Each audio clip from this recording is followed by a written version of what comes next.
I rank where the view is nothing less than phenomenal. For how I express and project from my abdominal. The only view better, both my daddy and my mama know. No living parents, my sons give me balance. My wife is my serenity, this mic is my identity. The world is foul enough, that's why I write without obscenities. Provoking danger with broken language and spoken anguish. Begging to get hurt, why would you ask to go through changes? Yes, Lord, life's a chessboard, master the angles. Control the tempo, be the one who holds the info. Acknowledge is just as deadly as machete swings. When spoken, the truth is as potent as that Medellin. While others swear the style is free, I just let it ring. Our time is undervalued, soldiers make us better kings. My fams on my shoulder, reaching after better things. Today I take the shot, for them I'd rather set the screen. My mama told me follow my dreams. My daddy told me get it by any means. Stand tall, make him bow to a king. But I've evolved, you can see the result. Look in my eyes when you speaking to God. Life and for those who be caught up in using what I was called with the muse. I guess they call it proving I'm more than an artist. Penciling out my darkest while stenciling out a harvest. And storing what gets me from A to B, just like garages. Instrumental with collages. Envision what I've been drawing. Broadway to give you rhythm like the great Lena on. So bent on, found comfort in the storm. Find peace and on when you see them others perform. Organized chaos, outcasted like hey ya. Yo, party people in the place to be. What's good? It's the number one chief rockin' Knicks universe. Your main man, Uncle Freezy, is in the building. I'm joined by my guy, my brother from another. Coach is in the building. Coach, what's good, bro? Let's go, Knicks. All right. Let's go. Let's go. That's my wave. Let's Thumbs go. up. Yeah, man. Yeah, man. Salute. Man, Salute, everybody. it's good to be a Knicks fan. You should be smiling and excited. Yeah, man. Yeah, man. Yeah, man. So, Coach, man, listen, Pacome Dadiet. Welcome, Pacome. Bro, did I not call it? I called it since when did I call it? November of last year? What is it? December last year that the Knicks need to get Pacome Dadiet. Ryan Dunn, Pacome Dadiet, Ulrich Shamshi is the three names that I mentioned, right? You called it. Yeah, man. I mean, you would think you kind of know a little bit of something about something. A little something. That's why I rock with you. Yeah, man. A little something. Yeah, man. Pacome Dadiet was impressive last night against long athletic defenders. He looked long like and strong. Long, yeah. Pause.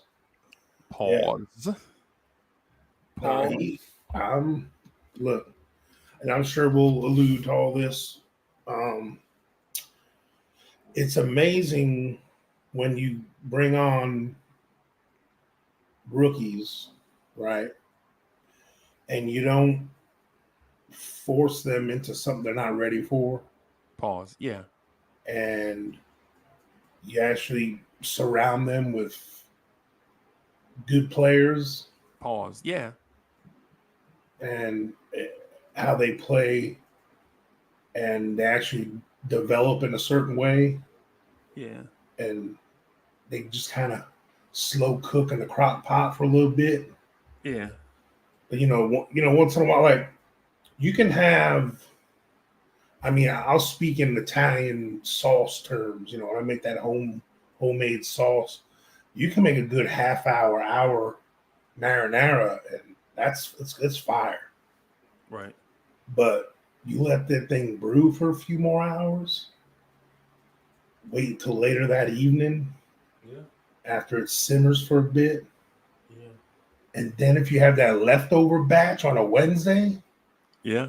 Ooh, all them spices and all the love that was in it just comes to life later in the week.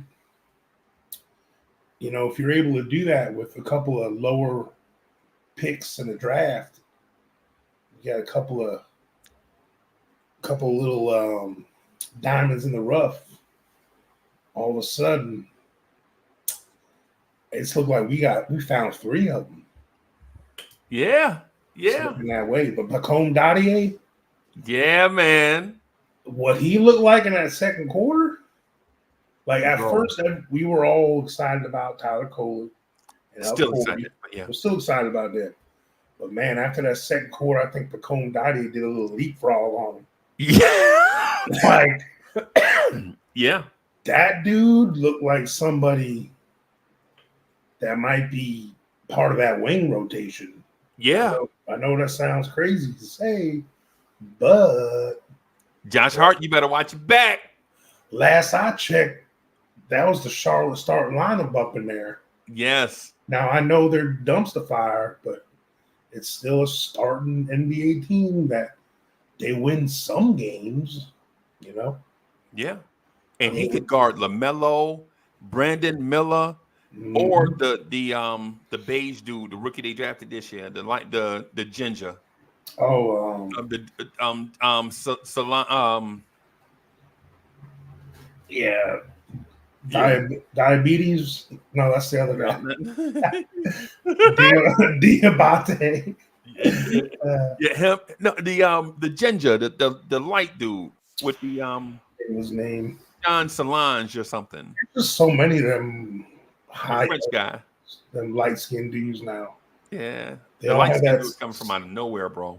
Yeah, they all have that same look to them and that same kind of raised curly fro thing. Curly fro. Yeah, looking all everybody look like Pat Mahomes. Yeah, that's it. Everybody look like Pat Mahomes, bro. The Golden State Warriors took them light skins to the next level, boy. I tell you. Yeah, man. Yeah, man. I mean, hey, you know what? It's eventually, because the world, you know, we're mostly everybody love everybody. We're all gonna be one blended thing, you know, all one love, one color. You know what I'm saying? One nation under it's all love to me. Yeah. Yeah. I mean, I know one thing. When I saw, we even saw in preseason with Pacome Dadiet, like he was getting good shots, they just weren't falling. Yeah. He had good energy. We can see his athleticism. We saw the flashes of what his defense was on his point. His defense was there from day one. That man's defense was on point from day one.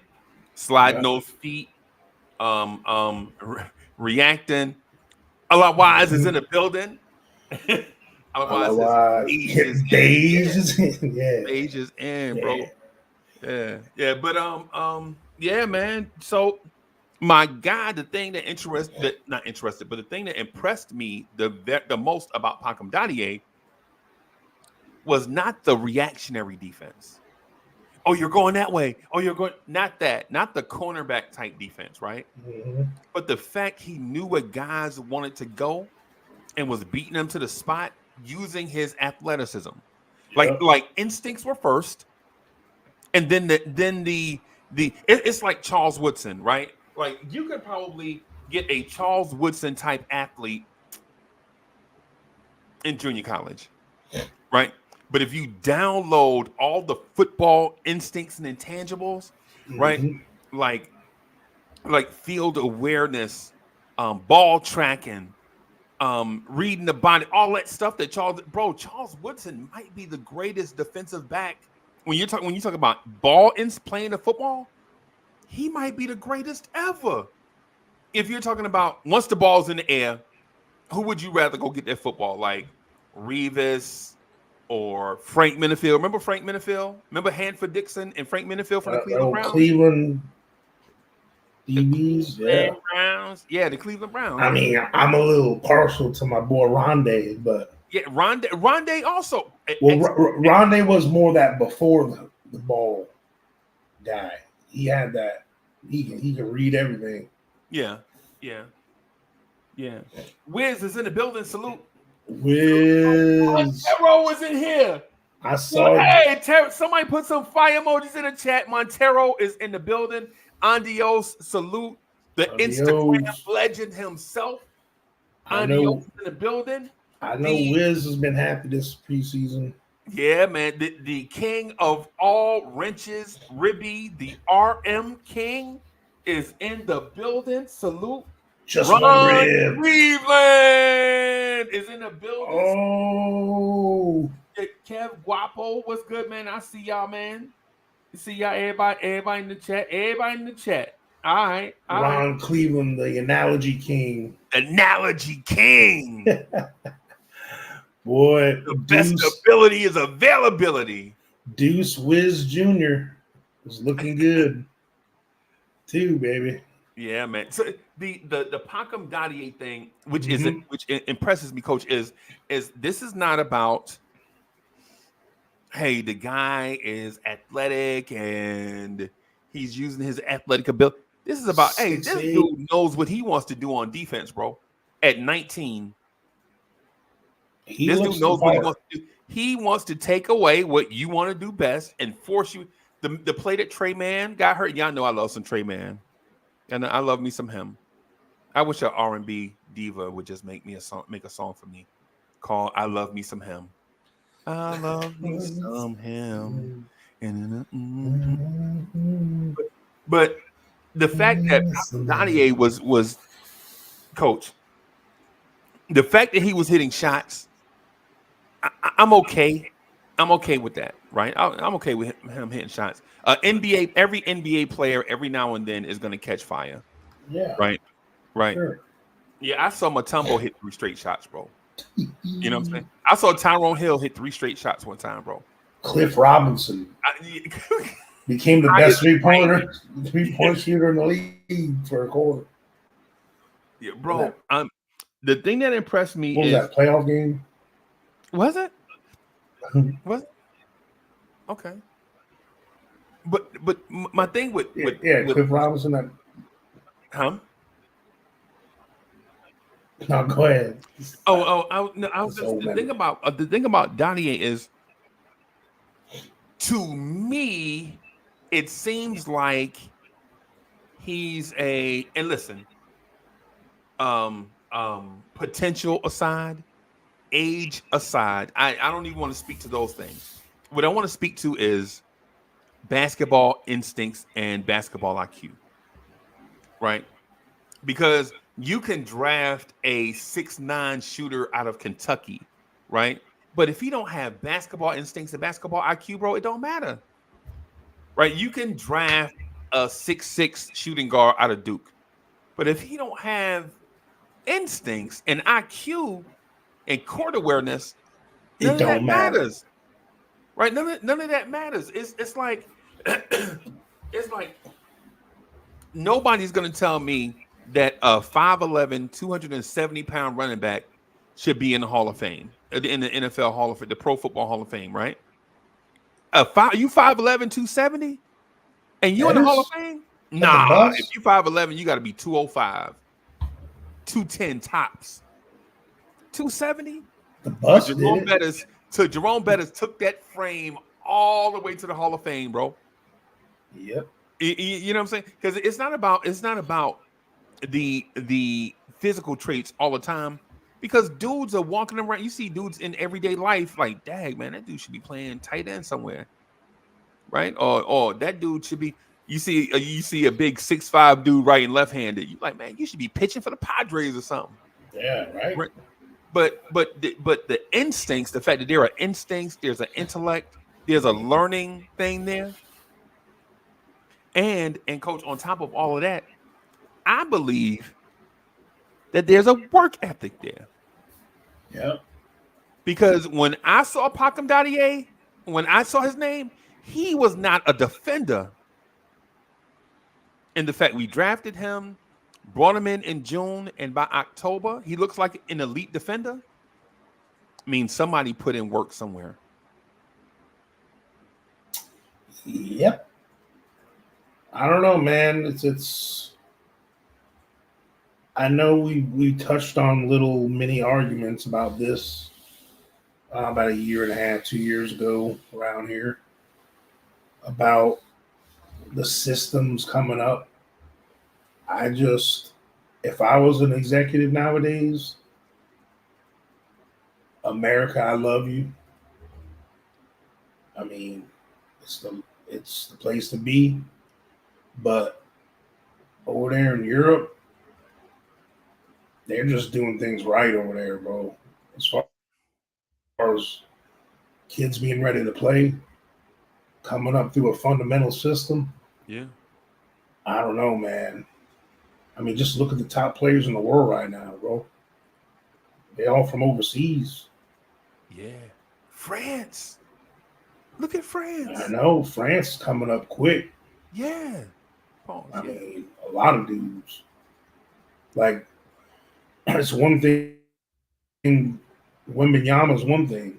Then all of a sudden, back to back, you got Sarr, you got all these like mid to late round little. Don't forget, Bilal Coulibaly played. Coulibaly too. Played with Wemby. Yeah, that's what I was saying. Like, there's these. I've been seeing these guys on all the rosters, like Blase from France. I'm like, dang, another one. Yeah. And, you know, obviously Gobert. You know, the guys are already Frank Ntilikina, Evan Fournier. It's a bunch of coach laughing.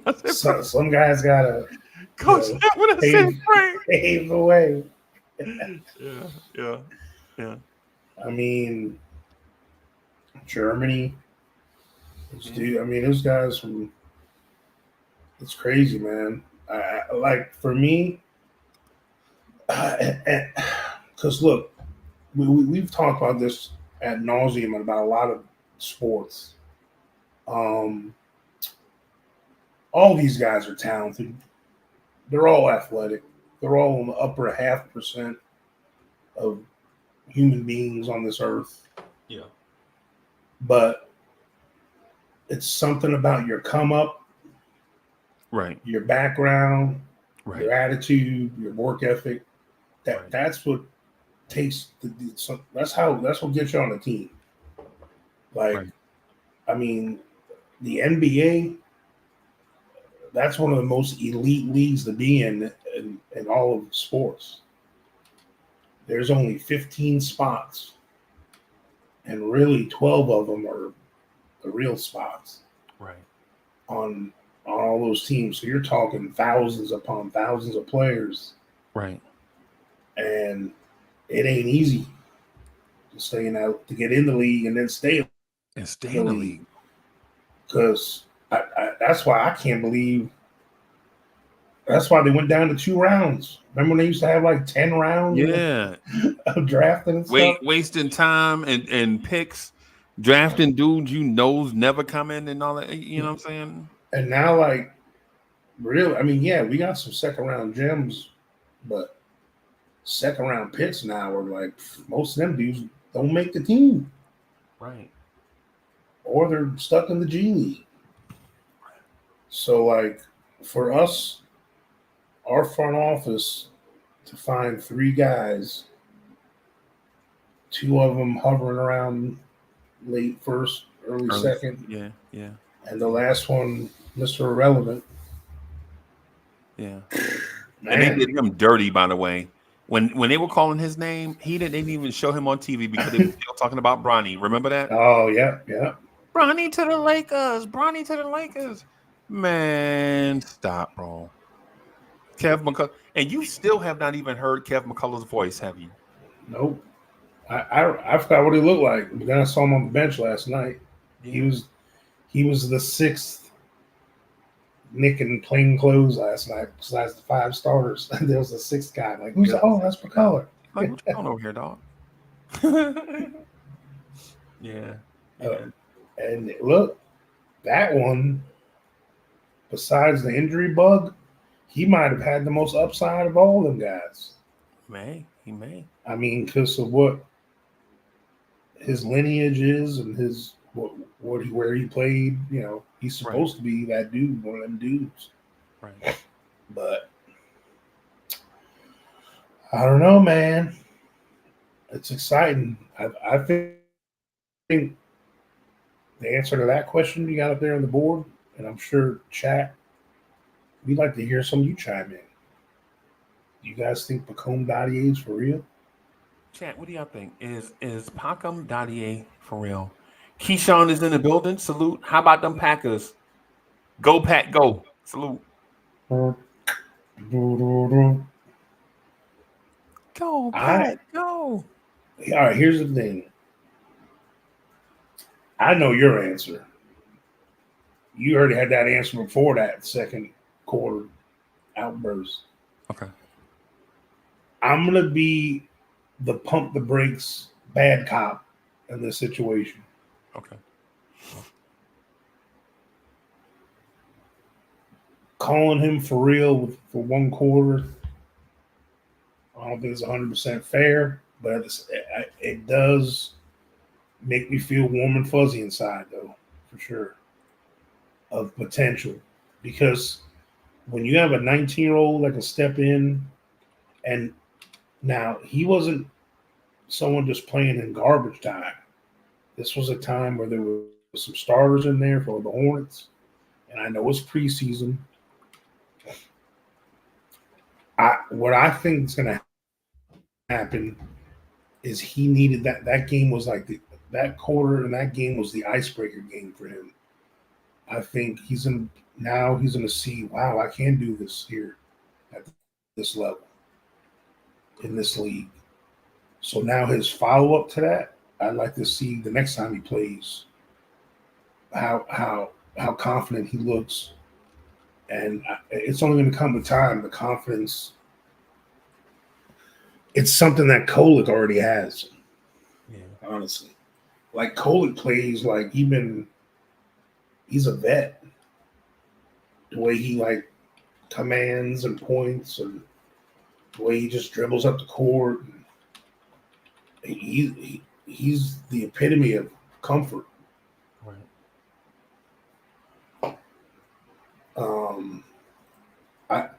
I like when they've been interviewed, whenever they've been talked to, just that they're saying a lot of the right things. Right. They already sound like professionals.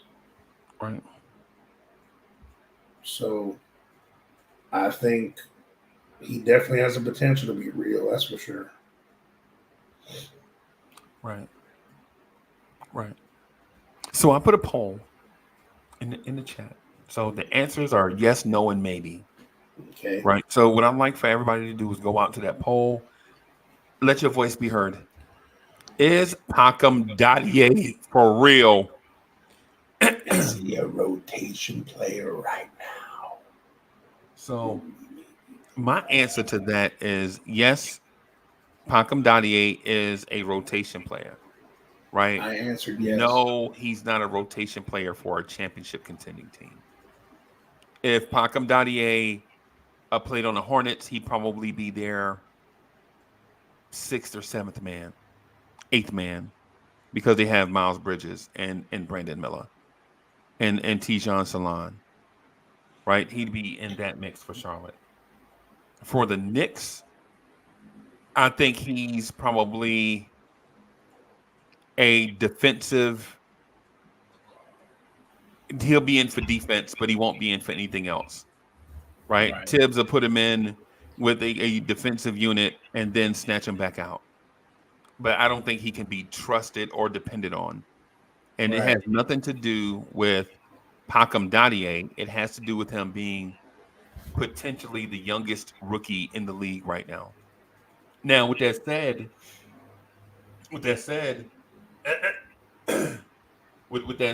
Justo, right? I'm gonna say this to Justo. Justo's my guy. Y'all know we love Justo, right? Nobody's more passionate about the Knicks than Justo. Even if he won't yell and scream like I do, right? But the thing about Pacome Dadiet that I noticed that other rookies may not have shown you, Knicks rookies, Pacome Dadiet has stones. Right? Chat. Pacome Dadiet has stones.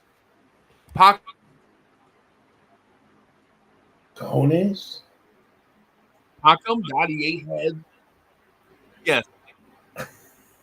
And the reason why I say that is because So make sure it wasn't gallstones. It wasn't kidney stones.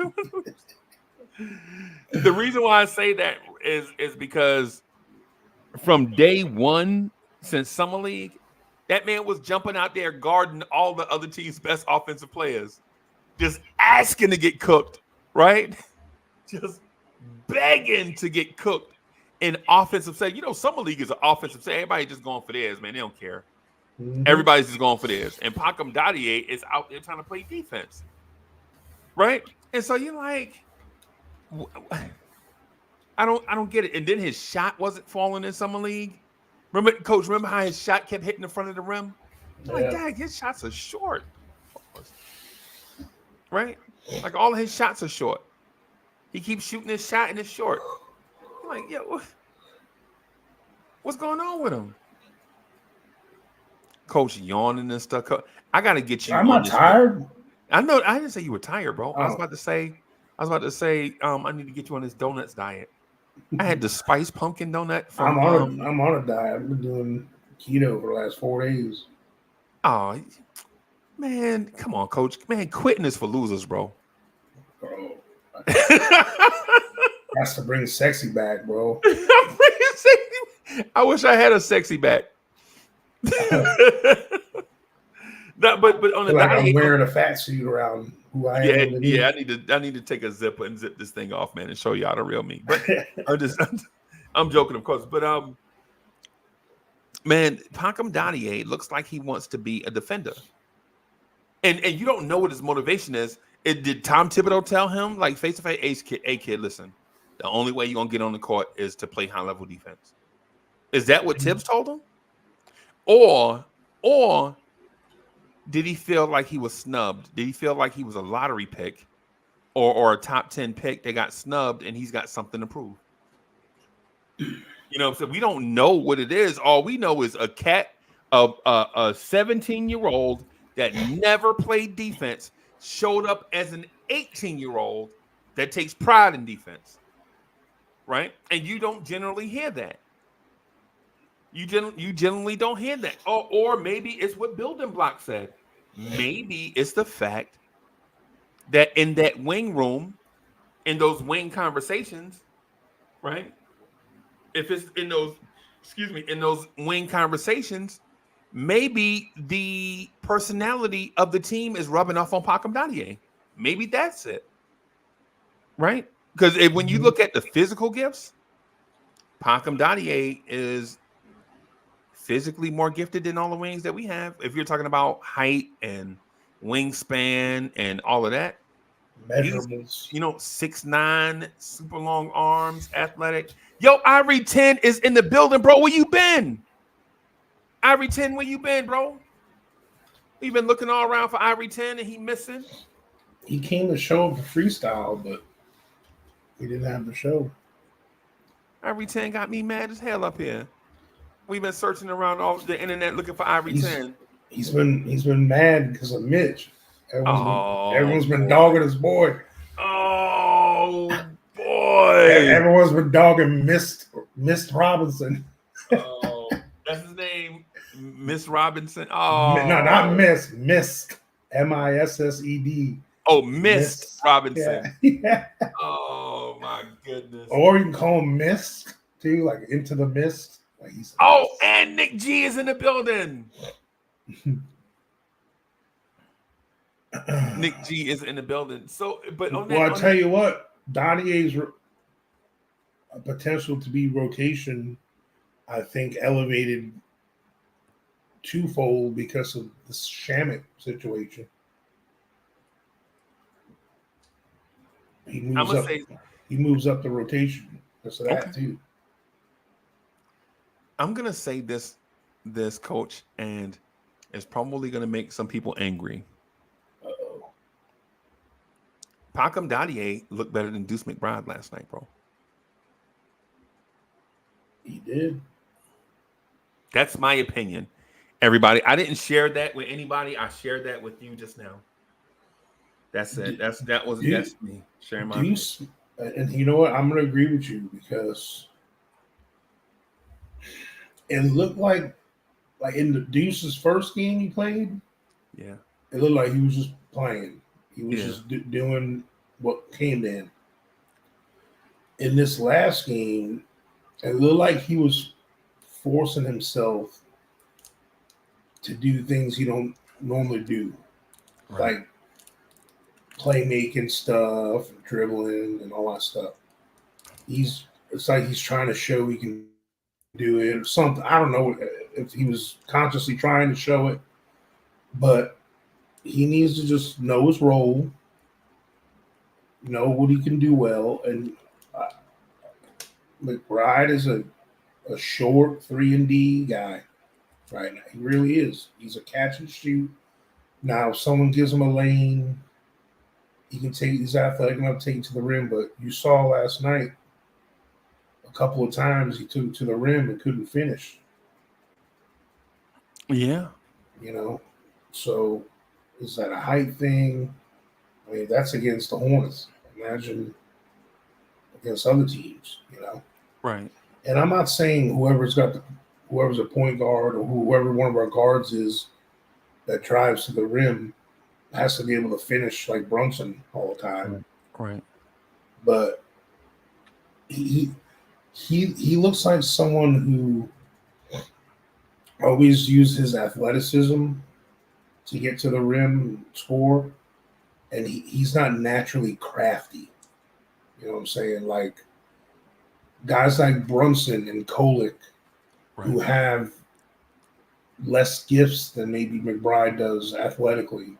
Right. Now that they're all height deficient, but both of them came up with not as much athleticism naturally as McBride. So they learned how to be crafty. Right. Get off shots around the rim against guys taller than them, know when to throw up a floater instead of going all the way to the rim, knowing which hand to use. Like that's things that Cole does already. Things that Brunson does so well at such an elite level. It's something that someone like Campaign does too. I'm sure we'll talk about him eventually too. But yeah, like to me, I think because the strides McBride made last year, I almost feel like sometimes he might be forcing, like pushing too much to make that next step instead of just doing what Tibbs says, just take what comes to you. Right. You know, that's one of his coaching points. And when Deuce did that last year, he flourished. Now it seems like he's, I don't know, like pushing too much or something. You know, that's just can't win with it, bro. Can't win with it, bro. How many quarterbacks did Tampa Bay draft over the years? Right. I think about how many quarterbacks Tampa Bay wasted on. Think about that. All the resources Tampa wasted on quarterbacks, right? And then the Bucks never, in the history of their franchise, they have never kept their starting QB more than like 2 or 3 years. Yep. That they drafted. The longest tenured one they drafted was probably Vinny Testaverde. Probably. And he went off. That's when nobody was paying him any attention. Yeah, and he went off and did better when he went to the Ravens or something. Whatever. The Jets. Yeah. Jets. Yeah. But like the Bucks, though, they would draft someone really good, then they go somewhere else and play better. Trent Dilfer. Yeah, Trent Dilfer won a Super Bowl. We had Doug Williams. He went and won a Super Bowl. We had Steve Young. He went and won a Super Bowl. Well, yeah. Yeah. Tried drafting Bo Jackson. He said, "Nah, yeah, I'm good. Yeah, I'll play baseball. I ain't going to the Bucks." Yeah, because they did him dirty. Yeah, they did him dirty. But Bo was strange. Bo was strange fruit. But yeah, my thing is though. I think one of the things that we don't notice is that on the Knicks depth chart, Deuce McBride and Pacome Dadiet are on the same chart. The Knicks have Pacome Dadiet listed as a 6'7", 200-pound guard, and they have Deuce McBride listed as a 6'2", 200-pound guard. Mm-hmm. I know that Pacome Dadiet is a wing player. I know that. You know what I'm saying? I know his handles are coming along too, right? I know all of that stuff. I'm not threatening Deuce. What I'd like to think about Deuce McBride right now, though, is that I don't want to think of him as a young player anymore. I want to think of him as a veteran. Right. Right. That's how I want to think about Deuce. Right. That's what I want to think about Deuce. I want to think about Deuce McBride as a veteran. I don't want to have those young player conversations anymore about Deuce McBride. Right. But the thing about Deuce McBride and Jericho Sims both is that they're still developmental veterans. Right. Right. They're developmental veterans. And so when you think about a developmental veteran, you're like, why are we wasting time? Why don't we just bring in a new guy? Right. But Deuce McBride has so many levels to his game that he can add to his game. Right. But how long are we going to wait for that, though? Right. How long are we going to wait for that? How long are we going to wait for Jericho? Right. Jericho is a young veteran that's still developing the game. But how long do we really want to wait on Jericho? Jericho is extremely talented. Physically, the skill wise, but do we still want to have those conversations going into the fourth season of them, or should we be excited about Airport? Right? Should we be excited about Airport? I think so. Should we be excited about Tyler Kolek? I think so. Should we be excited by Kev Mack? Yes. Once Kev Mack get on the floor, absolutely. Yeah. Like, and the thing is, I don't want you Knicks fans out there who, thinking any of us are being fickle or whatever. Like, I'm not one to just be like, ooh, look at that new shiny car. Right. I'm not trying to dismiss what we got or what we already have. Right. But this is just like Janet Jackson says, what have you done for me lately? Oh, I thought, yeah. Oh, you had me confused. Yeah. It's one of those, what have you done for me lately leagues, man. Right. And like, if you ain't it, like, we can't wait. We just can't wait. Just can't wait. Isn't there a song? Just can't wait. I think there's somewhere. I gotta find out who sings that one. But just can't wait. Oh, new shoes. Yeah, new shoes. I can't wait. Yeah, that one. Yeah. So like, the thing is, because how many guys prime lasts as long as the top guys in the league, like the LeBron Jameses of the world, and even the one. I mean, not too long ago, guys, people were being blasphemous and saying that Kawhi Leonard was as good as LeBron. I remember that. Remember that? I remember that. And then he won the championship. We won the championship with Toronto, and then all of a sudden he disappeared. Yep. Paul George, yeah. Kevin Durant. Yeah. They were talking about he's one of the top 5 players of all time. The way they were talking. Yeah. I mean, he's still great. I'm not pooing on Durant, but as far as being a winner, and has Kevin Durant led a team to the chip? It looked like he hopped on that Curry, Thompson.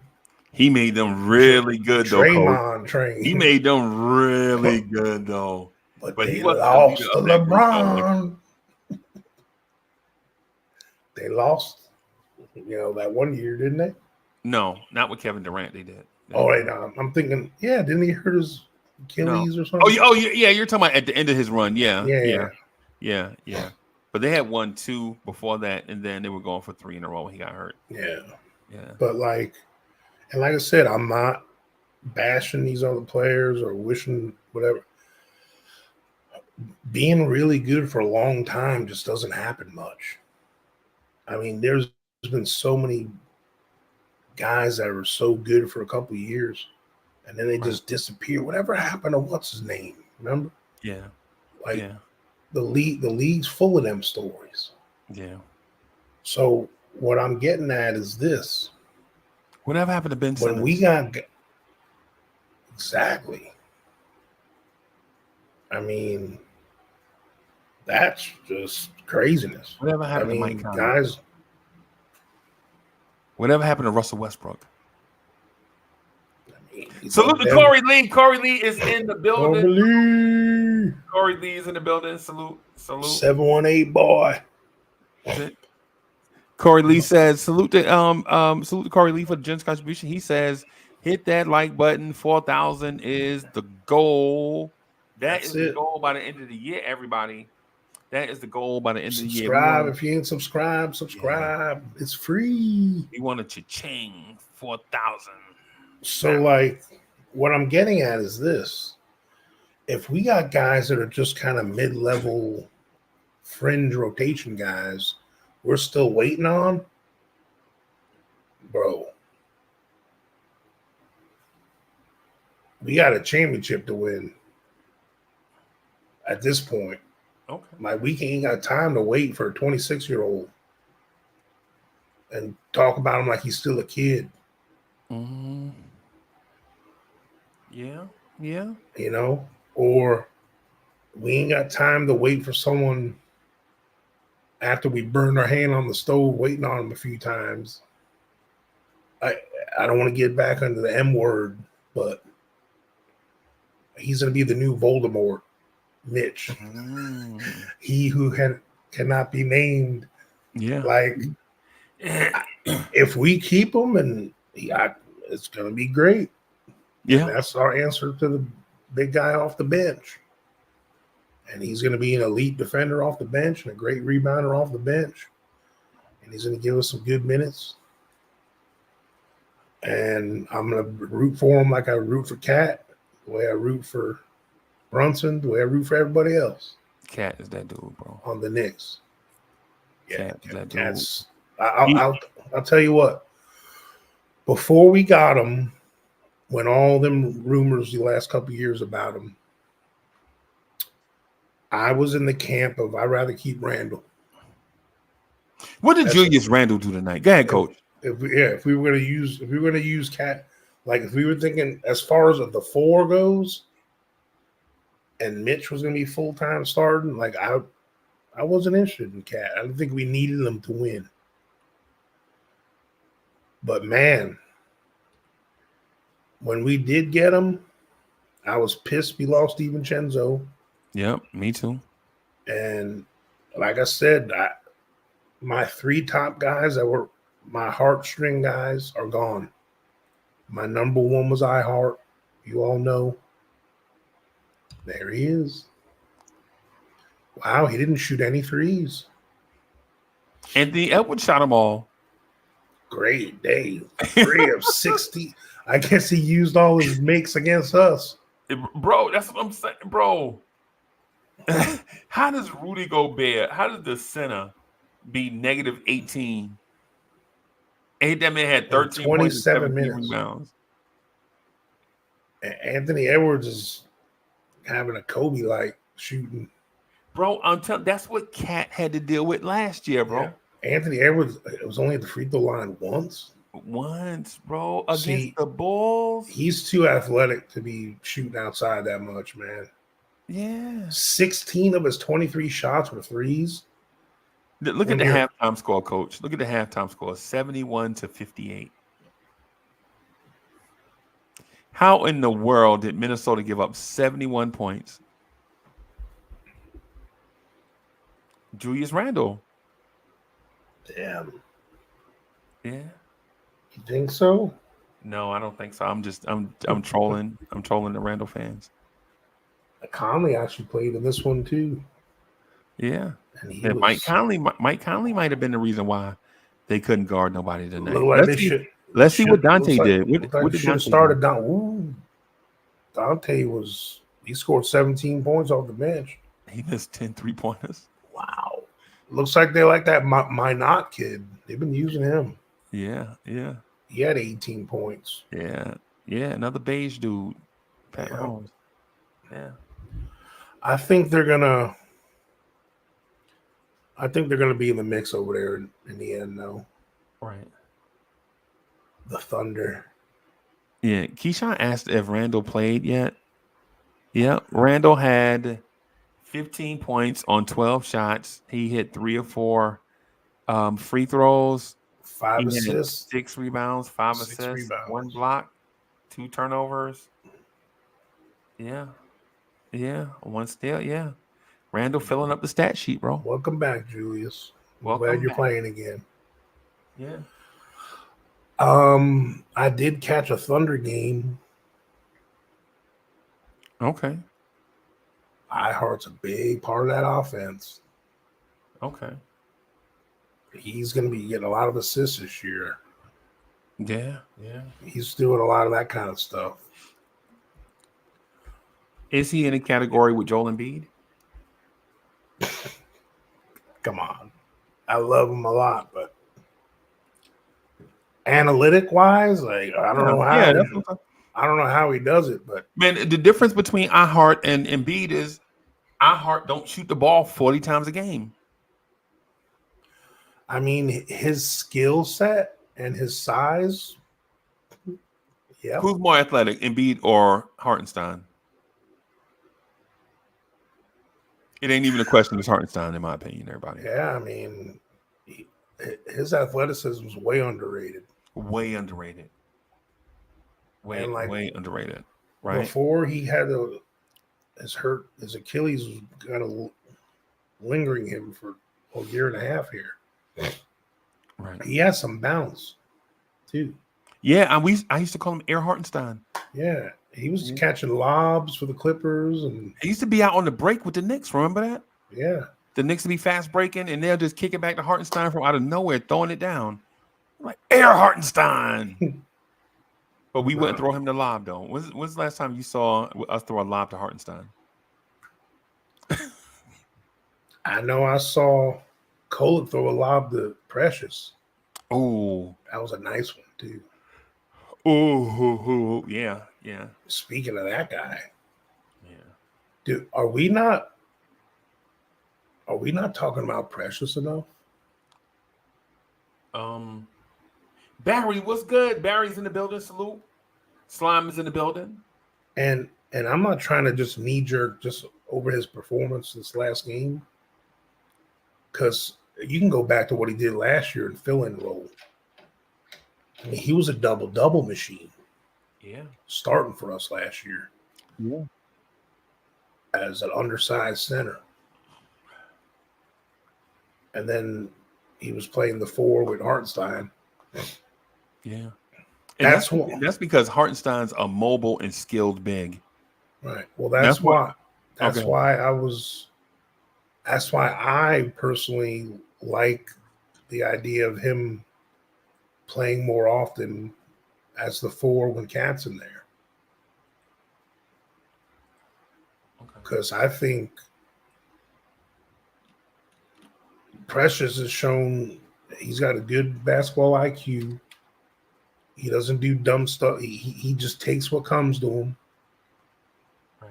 And I don't think we lose anything having him in. Yeah. Quite honestly, and chat. This is what I'm gonna get on the chat just a little bit. The chat thinks if you take a 6'9" guy, you could put him in there with a 7-footer, and you're gonna have a great combination because you have size. Nah, you can't do that.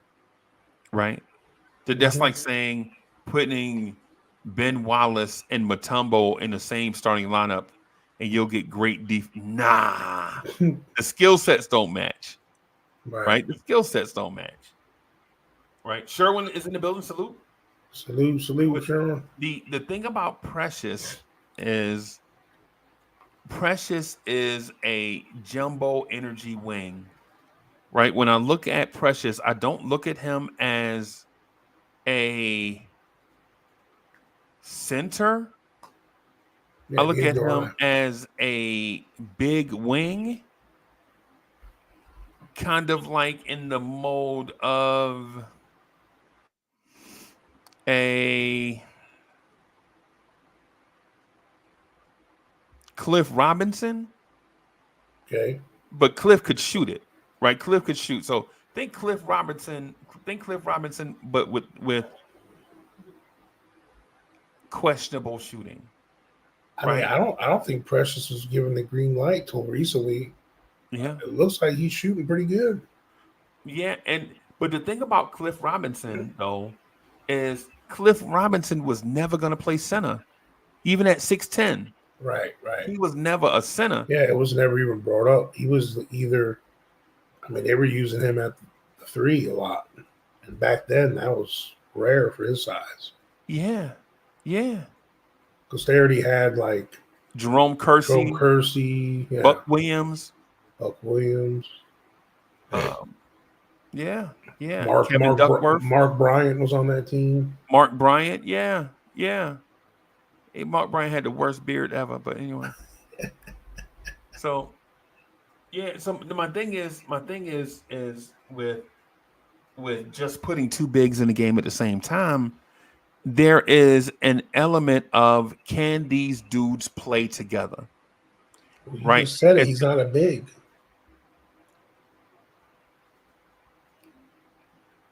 You lost me. You lost me. You said it before. Technically he's not a big. Precious? Yeah. I think Precious. He's a jumbo wing.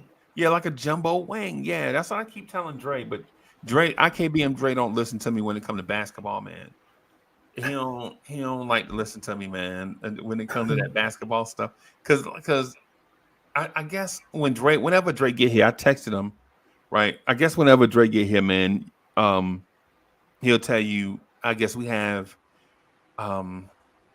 diversified mindsets, so to speak, right?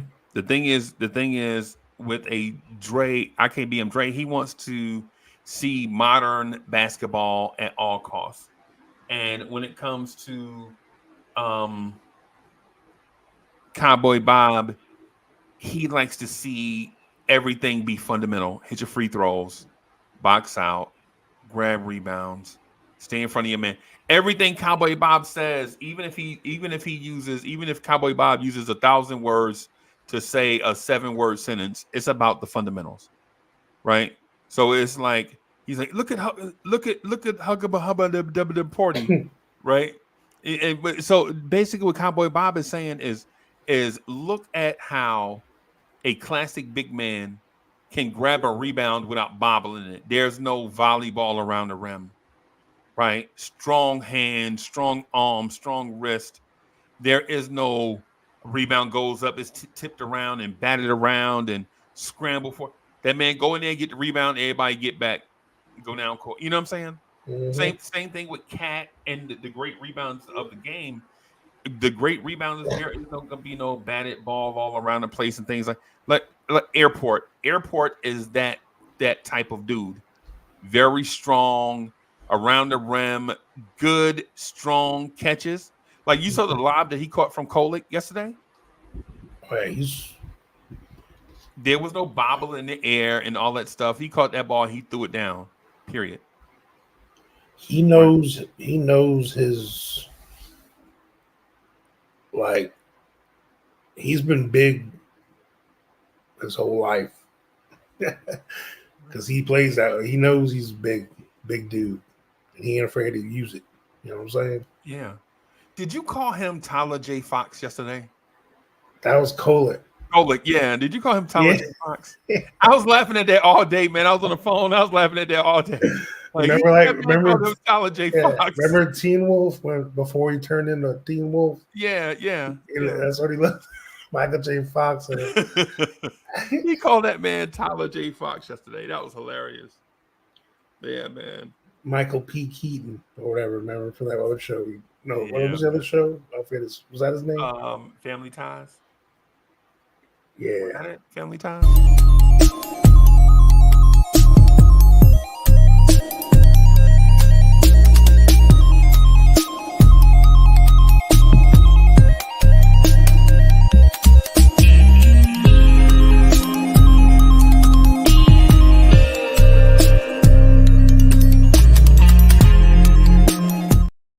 I thought that was Travis Scott for a minute, bro.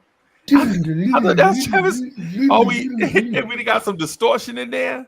Some Hit Boy, some distortion from Hit Boy. Bro. That thing drops. Yeah. I'm here because I took the bait for Freezy. That's why I'm here. Oh, I knew the second he brought that up, he was dangling that carrot. I knew he was the getting young you in dudes, they don't understand basketball, and no disrespect to Trey, he can't help it. When you 31-year-old bachelor, you living in a city with a good job driving fast cars and reservations on time, man, and red carpet and all that stuff, bro. You don't have time to think basketball, bro. I'm a nobody. That's all I have. I inhale basketball, bro. Just enough for the city I'm living. Out here describing me like Ric Flair. Yeah, man. Woo! Yeah, man. Limousine riding. Go watch Ain't Enough. Champagne drinking. Rolex wearing. Yeah, man. Woo! I love me some Huck 40, man. It's doing great. Hey, Coach, just real quick, bro. I was at the concession stand, and right in back of the line, and I heard something go, woo! And we ran back in the tunnel, and you know how they have the big screen up there? Ric Flair was still in the ring, bro. He reached his hand back and slapped that dude. It was a blonde dude. I can't remember his name, but it used to be one of his friends. Like one of his friends, falling out with one of his friends or whatever. And Ric Flair reached back and slapped that man across the chest and was like, woo! And you could hear that slap echo. I bet you that dude whooped Ric Flair behind when they got back in the back. That man slapped that man so loud you could hear it all the way to the concession stand.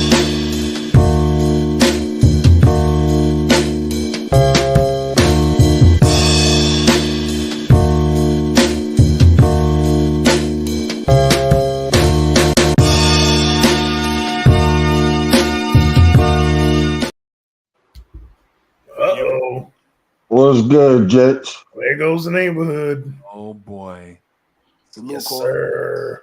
What's good? There you go. Not the Mets, clearly. Oh. What happened today with them? Again, what's happening? They're getting smoked right now. Again. Oh, man. That's all right. We'll get them tomorrow. They'll bounce back tomorrow. Mm-hmm. Just like the Jets, right? Yeah. You want to know what I liked about that one dunk? We were talking about Huck 40 a little bit. Yeah. Mm-hmm. He's got a little swag to him too. Did you see when he tapped his head? He tapped his head after that dunk too, boy. Said, watch your head. Oh yeah, watch your head, boy. Ooh, Lord. I saw like he had an Achilles surgery 2 years ago. Yeah. And then he had another injury over the summer league. So he looks like he has his explosion all the way back. Okay. So he's moving visibly way better than he was before. Granted the dude, like we're going in preseason, but he also has to learn how to not foul. Yeah. Because that's a whole nother part of the game. Yeah. For a young big man. Well, in the NBA. Sims hasn't figured that out yet, and he's 26. Yeah. That's true. But that boy, Porty came off the bench and had like 4 fouls in like 15 minutes. Yeah. Well, here's the thing with guys like him. I think a lot of those guys are very aware. They're hyper aware of how much time they're going to have anyway. So. Yeah, but at the same time, he's just like, even though he's not going to play a lot of minutes because we have Cat. Naturally, he's just not. And at the same time, like for young bigs, they forget that they're 7 feet with long wingspans and they don't have to jump. They can literally just throw their arms up and affect the play. And that literally took Mitch maybe 2-3 years to figure out. Maybe Huck Porty has a lot of the fundamentals down offensively and even on the glass. He just might need a couple tune-ups with Tibbs. After a few months, he should be fine. But guys like Sims is just, we can't even compare. We really can't. Hold on, spoil up. You You know what know, I'm saying? Sims had a pretty good game yesterday. I mean, he wasn't spectacular. He didn't stand out, but he didn't hurt us too tough neither. You But know, we yeah. I mean, core. I mean, we got to take it like we got to look at it like he's a 4-year player, and he's I like understand that. 27 now. So I, like, I know I get your point, but good still, got you to be know, different. Good has to be different at that point when you're at that age that with that much seniority in the league. Yeah. Like you can't just be to okay. You got to be a lot better than that. At least in the I want preseason against I want to say this. I against the want to Knicks. say this. Go ahead, Core. The entire second team looked very, very well. I was impressed how they handled their business yesterday. Um, they went out there like straight professionals, and they got it done. You know what I mean? And you can't argue that. I think we have one of the deeper benches, and it's gonna be hard in the paint to try to get some playing time. And shout out to TJ Warren. Shout out to TJ Warren. Old man came in, you know, filled in for Larry Shamit, and what can I say? I hated for Professional Shamit, but bucket. yo, I tell you this, I hated for Shamit, but I ain't mad now. I ain't worried. You know what I'm saying? As far as how that goes. So, you I know, wanted to pose a question to you about the Shaman injury. mhm. It's looking like the Celtics are about to let go of what's his name, the two guard that was on the Nets last year, Lonnie Walker. Oh yeah. Mm, Yeah. It's looking like they're about to release him because his cap hit would be $10 million, and mm, looking like they might get rid of him. mm, And as far as like takers out there, he would actually fill a void for us Where? at the two and part time being like a microwave scorer that you would think him out Freezy, Yeah. and he shoots like 38% from three. And he would have mm. like a defined role on his team if you were to take a look at him. Not sure if he's a and he's Tibbs only kind of like guy, but 25, dude. he is. And the thing that's the issue with like signing a vet minimum player, especially one that's a veteran, we're like 300,000 away from the second apron. So we can't like it's better off we get like if it's better off we sign a vet minimum guy that doesn't have that many years of seniority because the older you are, the higher your vet minimum is. Yeah. And Mm, the guy you were just talking about, the 31-year-old from mm, yesterday, his vet minimum is higher than like Lonnie Walker or Well, Landry Shamet. remember this too. The NBA pays half of the vet minimum for a player over a certain amount of years. They do that. Yeah, The NBA does that to keep veterans around in the league. So yeah, so but understanding what Dre is talking about, then we yeah. can nestle Lonnie Walker right into that space if the Knicks choose to go in that direction. Yeah, without having to change anything around or have any Yeah, weird money moves because he has the same amount of years as Landry Shamet. That's the main reason Landry was going to make the team in the first place. over But Marcus since he's Morris. on like an exhibit 10 and he has like a dislocated shoulder, we might release him and only give him like 15K and then replace his slot with, Yeah, hypothetically speaking, Lonnie. and that's unfortunate too, bro. It's extremely Yeah, unfortunate. Yeah, yeah. But It's like all the it's looking like we're gonna have to get another. Technically, we have 3 slots for a vet minimum, but we're not good. We're probably just gonna go with converting like Huck Porty's contract yeah, and trying to get a guy in the Landry slot, Landry or Lonnie Walker to fill it in, and then keep 14 guys until later in the season if we want to make another move, hypothetically speaking. yeah. shoot. Your boy TJ Warren, he got that spot right at the. Does he have it? I'm Uh, not sure he's locked I'm into it. Like, does bro. I'm just saying. You got to think. Oh boy, had a soldier injury. He had the same thing that happened to Julius, and it was ugly. And I oh mean, I yeah, seen it. yeah. He ain't playing no No. more. I know we're gonna replace. I have a feeling we're gonna replace Landry. I just don't know who it's gonna be. That's it. Yeah, Like yeah, that was it the could thing. be. It could be who you talking about. Oh boy, it could be Marcus Morris or Cause he Markeith. look. Which one? Nah, It, man, I don't want none no more. He got a lot of I'm years. done with him. But that thing that Dre was saying though, see Mhm, the vet minimum goes up based on years. Like all yeah, vets don't make the seniority. same minimum. mhm. Yeah, It, Yeah. So And because old boy is 31 and is like 10 years in, his vet minimum is gonna put us right over that second apron threshold, which is yeah. why we targeting young veterans, not older veterans. You're talking about T.J. Warren, not Marcus Morris. Yeah, Yeah. TJ Warren. Yeah, because Marcus Morris is Both a of them lot have older. higher Yeah. vet minimums though. But like, if we could, if by any chance we can get Lonnie Walker into that role, I'd be set. I'd be content. How I'd be tall is Lonnie extremely happy Walker? with that. How old is he? 6'4". No, how? Yeah, 6'4". See, Yeah, and he's They we had him, dancing on. bro. They had him listed at 6'7" when he was at Miami. When Bruce Brown, y'all know the player Bruce Brown. When Bruce Brown played point Yeah. guard at Miami, him and Mm-hmm. yeah. Bruce Brown were a backcourt together. Man, that Mm. had him listed at 6'7". Nah, the dude ain't 6'7", bro. You know, maybe with the old hairstyle he was. Yeah, yeah, with the Reggie Bullock hairstyle. Yeah, Oh Lord, have mercy. but I mean, he plays a little bit bigger because he's so athletic and quick, and he yeah, has a long wingspan.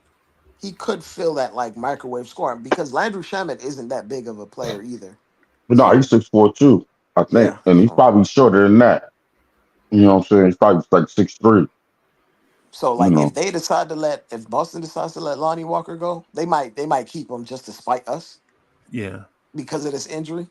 Like if we didn't have this injury, they probably wouldn't like pontificate or think about it. They'd probably Yeah, just but cut they him. got some other guys. They like. I think they're gonna use that Jordan Walsh kid, Yeah, that, energy guy. that hairless guy. That's Yeah, Mm. that's been he's been going off in the preseason. Out here looking like me and Freezy. Yeah. well, he ain't that handsome, but he alright. Mm-mm. Thank you, Then Freezy. I I know they appreciate that. I think that Springer kid too. Yeah, Mm. So James Springer. So if by any chance he ends up on the open market, I feel like the Knicks would probably target him Mm. because there's only but so many decent players out there right now. okay, Mm. Doug McDermott just got signed by the Kings. yeah, yeah, I saw Like that. they moved around a couple guys to get him on the team. yeah. So I mean, there's some stuff to patch in and see what you can get. But hopefully, if Lonnie Walker's on the open market, I'd love if we targeted him. They signed Skapensev too. Who? The Boston, Kings? Boston. Boston. Oh, They have Boston. Skapensev. Mm. Yeah, I don't know if he'll make their team, but He's they probably a rock like a training camp training camp contract. body. Yeah, You going back to the G League? yeah, yeah. Who's He, going back in the G he, League? defensive or whatever. Oh, Yeah, the Celtics have until 5 p.m. on Saturday to decide whether to convert Lonnie Walker's Exhibit 10 into a standard contract. Mm. Doing so would fill Boston's final roster spot and would come with an estimated $10 million tax hit. Oh Lord. Well, they got the money. Yeah. Would they keep him? Oh yeah, the Celtics got rid of Skapensev, Freezy, Oh, they yesterday. did. Yeah, they got rid of him. Okay. Go ahead, Freezy. What I you was about about to to say say? he's gonna be playing the main red act. So what's the red clause or what they got up there? The main red And clause. yeah, whatever they got up there. Oh, I thought Yeah. you were talking about, man. I thought you was talking about for the gamers, bro. Once October 26th get here, y'all ain't gonna see me until Thanksgiving. You know, I ain't gonna Mm. see I mine. mean, I don't know. For me, I mean, this is just end of the bench tinkering crap.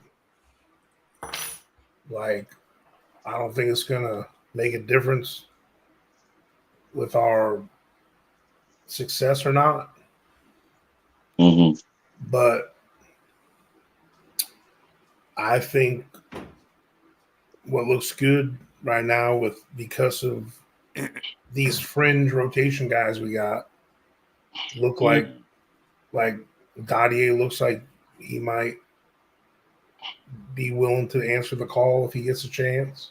Yeah, Porty looks like he's going to answer the call yeah, until Mitch comes back or whatever the hell we do with him. yeah. Now, don't get it twisted.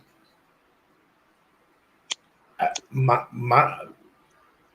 bringing up of Mitch being traded is only because if the front office don't want him, then I don't want the distraction being around. If they've already made their decision, then why keep him around? That's why I say just trade him and get it over with. But do we know that though? Do we know for certain? They've already tried to trade him. It's put out there. Yeah. So that's hard to come back from when you know a team's already trying to trade you and now the team said no, and then now you got egg on your face. And now we on social media. It's like oops. Social media. We love you, bro. I hope you stay with us and play hard. Yeah, we still got you, buddy. You know what I'm saying? I hope you stay healthy. Like it's hard to recover from that as well because he's always going to have that in the back of his mind. Yeah, and I don't know how sensitive Mitch is. Like Sam Darnold, like when the Jets had Sam Darnold. Yeah, you got to still always remain a professional, though. Yeah. But don't get it twisted. Like I said, if we gonna keep Mitch, I'm Team Mitch all the way. What? I ain't trying to get rid of him for nothing, and just throw him in the garbage. Do you like Mitch Robinson or not? Yeah, I like the guy. Okay. Just I don't like that he can't stay healthy. Well, we need people to stop pulling him out the air by his ankles too. The last I checked, I ain't making no excuse for that dude. Joel Embiid only re-aggravated something he was already hurt. Yeah. So Embiid wasn't there for all his outings. Mitch. Okay. Well, it's a. I mean, it's okay. Talking about roster spots. I think they're gonna and filling. I think they're gonna gauge the market. Like if we're talking about filling voids, the market he needs to be talked about. They're gonna gauge the market with him. I don't think they're just gonna trade him for the sake of trading him. They're gonna try to trade him for something that's an optimal fit for whatever identity that we're going with. I don't think they're just gonna dump him off and get the worst return. Because that wouldn't benefit any of us anyway. Oh boy, we talking about this ain't Cam Reddish. Yeah, it ain't that. Or can we just we can change the conversation. Yeah, no, like I said, we're talking about roster spots. So right now we have someone that can't play taking up a really big important roster spot. So that's why he's brought up. So top notch, but as far as top notch, T says some. As far as getting more into it, not interested. I want to talk about guys that are playing. Yeah, not guys that talking about Mitch. I'm gonna go drink me some Hypnotic. I'm gonna go drink me some Hypnotic. I'd rather talk about Lloyd Banks. He's Lloyd Banks. Make an Incredible Hulk, man. Oh. Yeah, that is the nastiest thing on this earth. I'd rather talk about someone that can catch the ball in traffic and manhandle rebounds off the rim, like Huck Porty. The guys are actually playing and available. Yo. Yeah, we are. Who's in the house? Someone said in the chat. Oh, salute. Salute. Someone said in the chat, what do you think about Jalen McDaniels, since he's a free agent at the moment? I don't think nothing. Yo. I don't think nothing. I thought you liked him as a player. Did you see Pacome Dadiet last night, Paul? Hey, bro, I'm gonna say like this. Well, young man a little bit underwater. Yeah, young man had a great game, but he still need to go down to the G League for a minute. We need to send Mitch to the G League. Who, Huck Party? Oh, you funny. Yo, here we go, man. Yeah, we need to send Mitch. Hey, who is this? Because all I see is the logo. I don't see. That's Wise. That's Wise. Coach, you gotta get with the times. Get with the times. My bad. Let me move this out of the way. If I move this out of the way, then you'll be able to see it.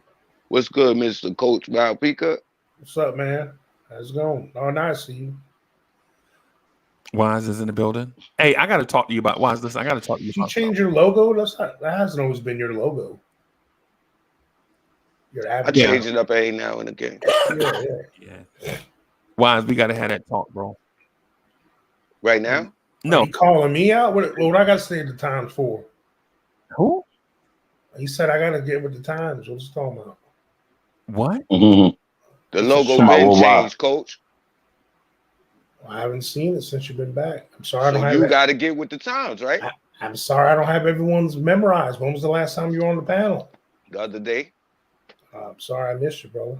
That's why I said you got to get with the times. Bam. So, yeah, Coach. Man, Coach, I ain't gonna lie to you, bro. I'm just messing with you, Coach. If one more person talks to me about Mitchell Robinson, bro, I swear I'm gonna jump out of plate glass window, bro. I don't even know. My thing is this, though. You said that you don't want to talk about Mitch no more, but you always bringing him up. No, that ain't true. You bringing him up right now? No, I didn't. No, I didn't. Panel. Who's the first person to say Mitchell Robinson's name? You. Dre. No, that's not true. Did I bring him up? No, I said I was speaking on it. It might have been me. I don't know. That was Coach brought him up. Oh man, come on! I didn't bring up Mitchell Robinson. I didn't bring him up like that though. To try to talk about him. Just we was talking about roster spots about him, bro. Freeze talking about he got to pull me to the side and have a conversation. No. I ain't talking about pull you to the. No, I ain't talking about You'll that. You'll be bro. missed. Robinson. It's three conversations like in different directions. Like, the thing about Mitch is I didn't bring Mitchell Robinson up. I brought up Precious. I even put Precious' name on the screen. That's who I brought up. About Dadiet. I put Dadiet's name on the screen. I didn't bring up Mitch. Precious looked great. Yeah. Yes, he did. It was me. I ain't trying to hide it. Yes, he did. I didn't bring him up to keep talking about it. I can't say a sentence about a damn person on our team and move on. Y'all the ones that can't say a sentence. Y'all gotta keep it going. Yeah, like it's Candyman. Damn, Coach. All you had to do was say it was you from the beginning, Coach. I didn't remember because it was just so short, right? It wasn't a thought. It wasn't like this, like scheme and plan, like trying to put a stone in everyone's shoe, a pebble, like Freezy. But that's all it takes for Freeze, though. Yeah, it's like that's all it takes for Corey Lee, because Lee gonna be up here talking about some butcher that be dating Alice and they eating pork chops and applesauce. I did it. I hear you. You funny. I did funny, low blow, Joe. Hey, come on, bro. Y'all ain't never seen the Brady Bunch, bro. Come on, bro. I know, man. We playing. I really did it to mess with Nick Whack. That's what I try to do. Oh boy. Oh boy. Nick Yak Boy's whack. So, boy a bone. Yo, Freeze. If Precious could finish, he'd be a beast. Precious I know. That's what I was telling Wiz. You see how many layups he missed yesterday?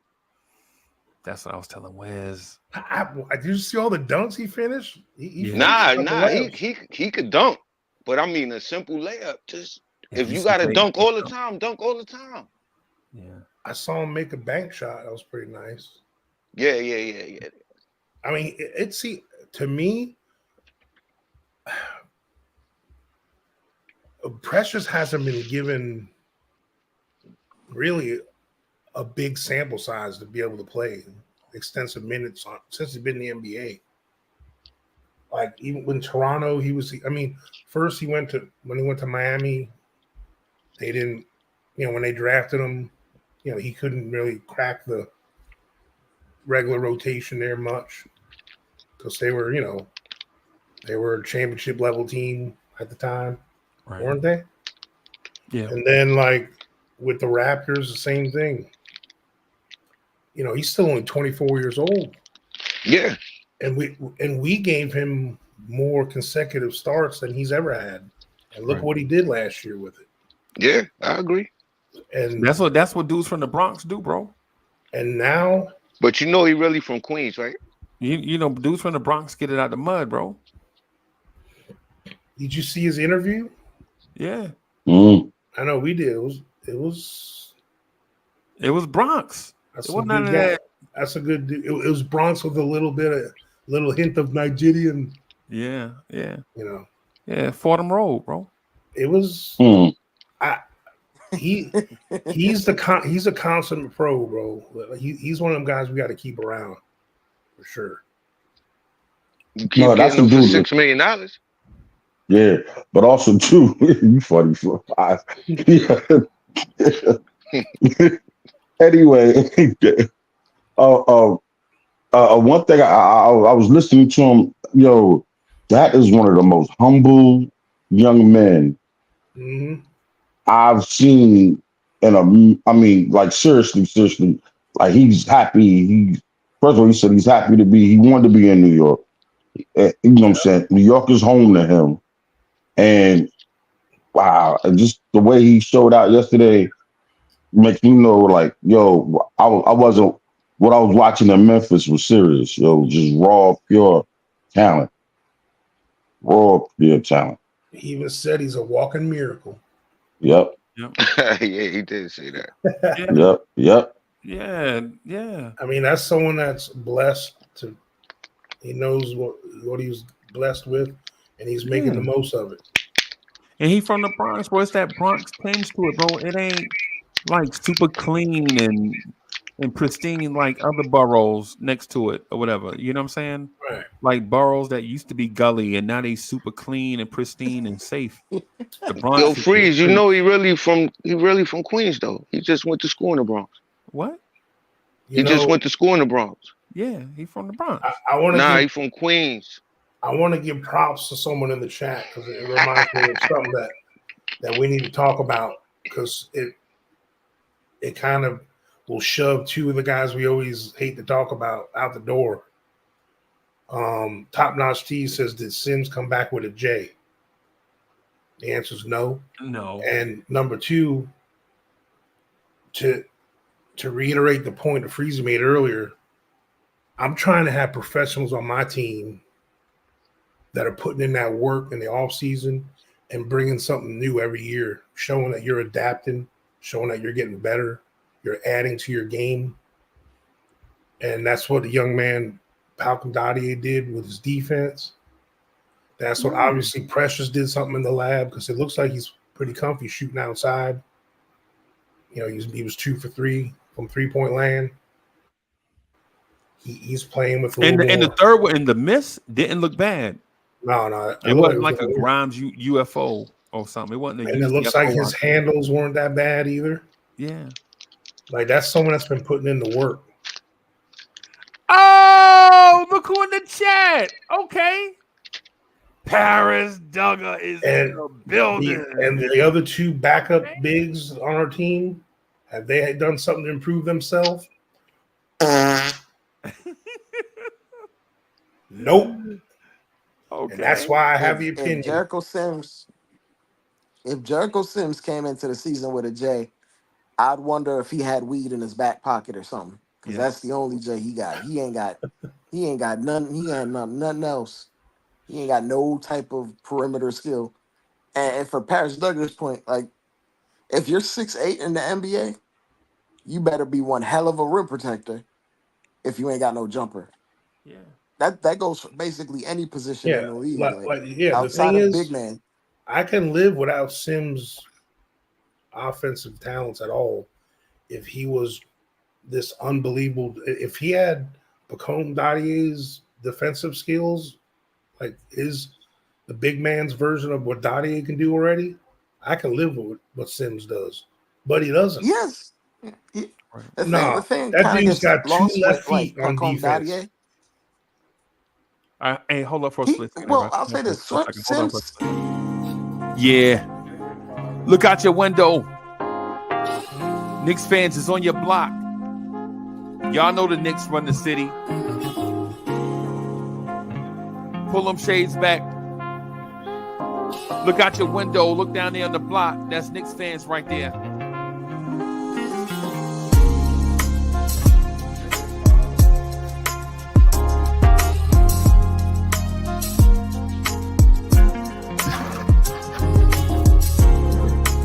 It's about that time. It's about that time of the week where you get ready for your work week with the man that is so smooth. He does not require a chaser. The main man, the real Anthony D. And your man, he is in the building. AD, Salute. The Bronx own Bronx River is in the building. Salute, Esquire. You got to change that picture, Randall. Anthony D. Esquire. I thought Randall came back. I'm like, you gotta change that, Randall. Don't call it a comeback. And he got that. He been here for years. He got them Reggie shitlocks hair in that picture too. What's going on? Salute, gentlemen. Salute, Nick Nation. Salute, AD. Ain't nothing. AD was good. How we doing? Why is Sims still on this team? What is he here for? Exactly. Absolutely nothing. The hell is he here for? Sims. Good God. I heard he brings donuts. How y'all gonna say that? And man, that dude gonna be in the city signing autographs Saturday, bro. Yeah. Yo, the young man had a decent game yesterday. See what Randall did before he got traded? You got to be a psychopath. He was kissing babies and signing basketballs out of school or something, and they traded him the next day. How many people do you think have a Jericho kissing Sims hands jersey? and shaking babies? Yeah. Why you think he switched to 20? He went from 4-5 to 20. Yeah, man. How many people you think actually have a Jericho Sims jersey? I'll raise my hand just to support the light-skinned dudes that be in the gym. Right? You mean he's in there sweeping the gym. He clean. There's still more Phil Sims jerseys out there than Jericho Sims. Tell you that. For all the light-skinned dudes that get in front of the mirror and pick up the heavy dumbbells for no reason, I salute y'all. Man, get your beige self on the floor and do some push-ups, man. So, but yeah, man, Anthony D, what's good, bro? Oh, and the AD might have taken a break. He may have taken a break. So AD pouring that cognac. Yeah. AD so smooth, he got somebody to pour it for him. Yeah, that's enough, baby. That's enough.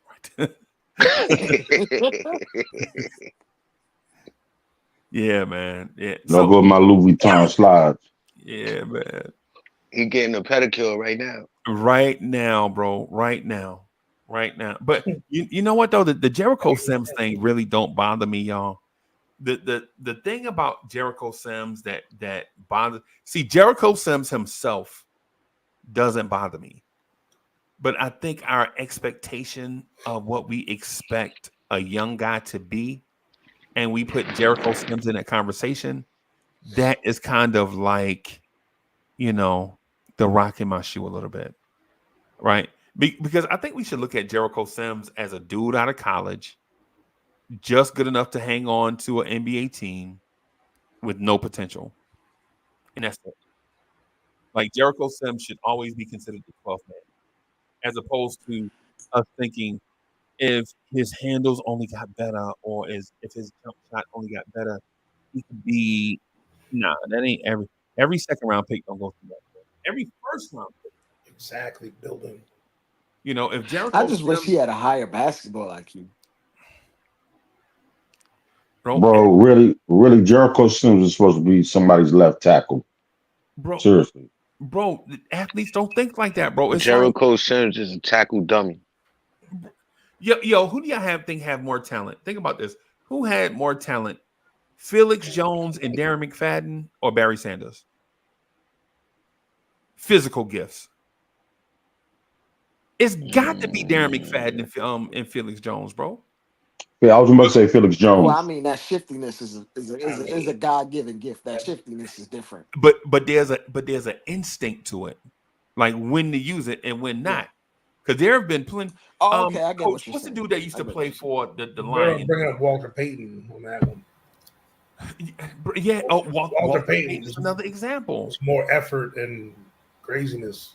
Yeah, and work ethic and all that. Yeah.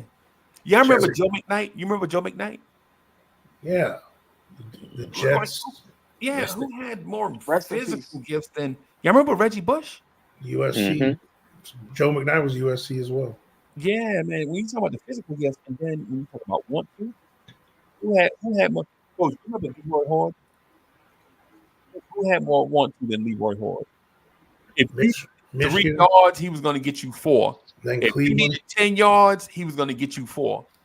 That was Leroy Horde. Remember him, On Coach? the other side. Yeah, I Yeah, man. remember. Yeah.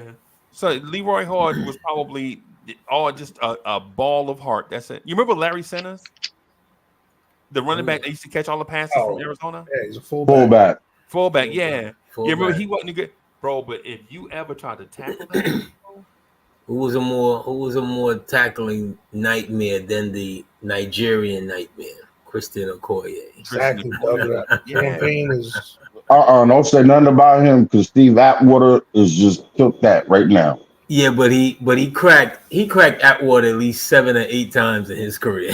he said it. He was like, look, they're showing one play. I done ran over that man like 7, 8 times, which he did. You remember Eddie Fulcher? Remember Eddie Fulcher? Yeah, he was a good one. that's back when safeties were killers. Yeah, bro, with safeties. Remember Joey Browner? Yes. The Vikings? Yes. That dude was 240. He was a kung fu master too.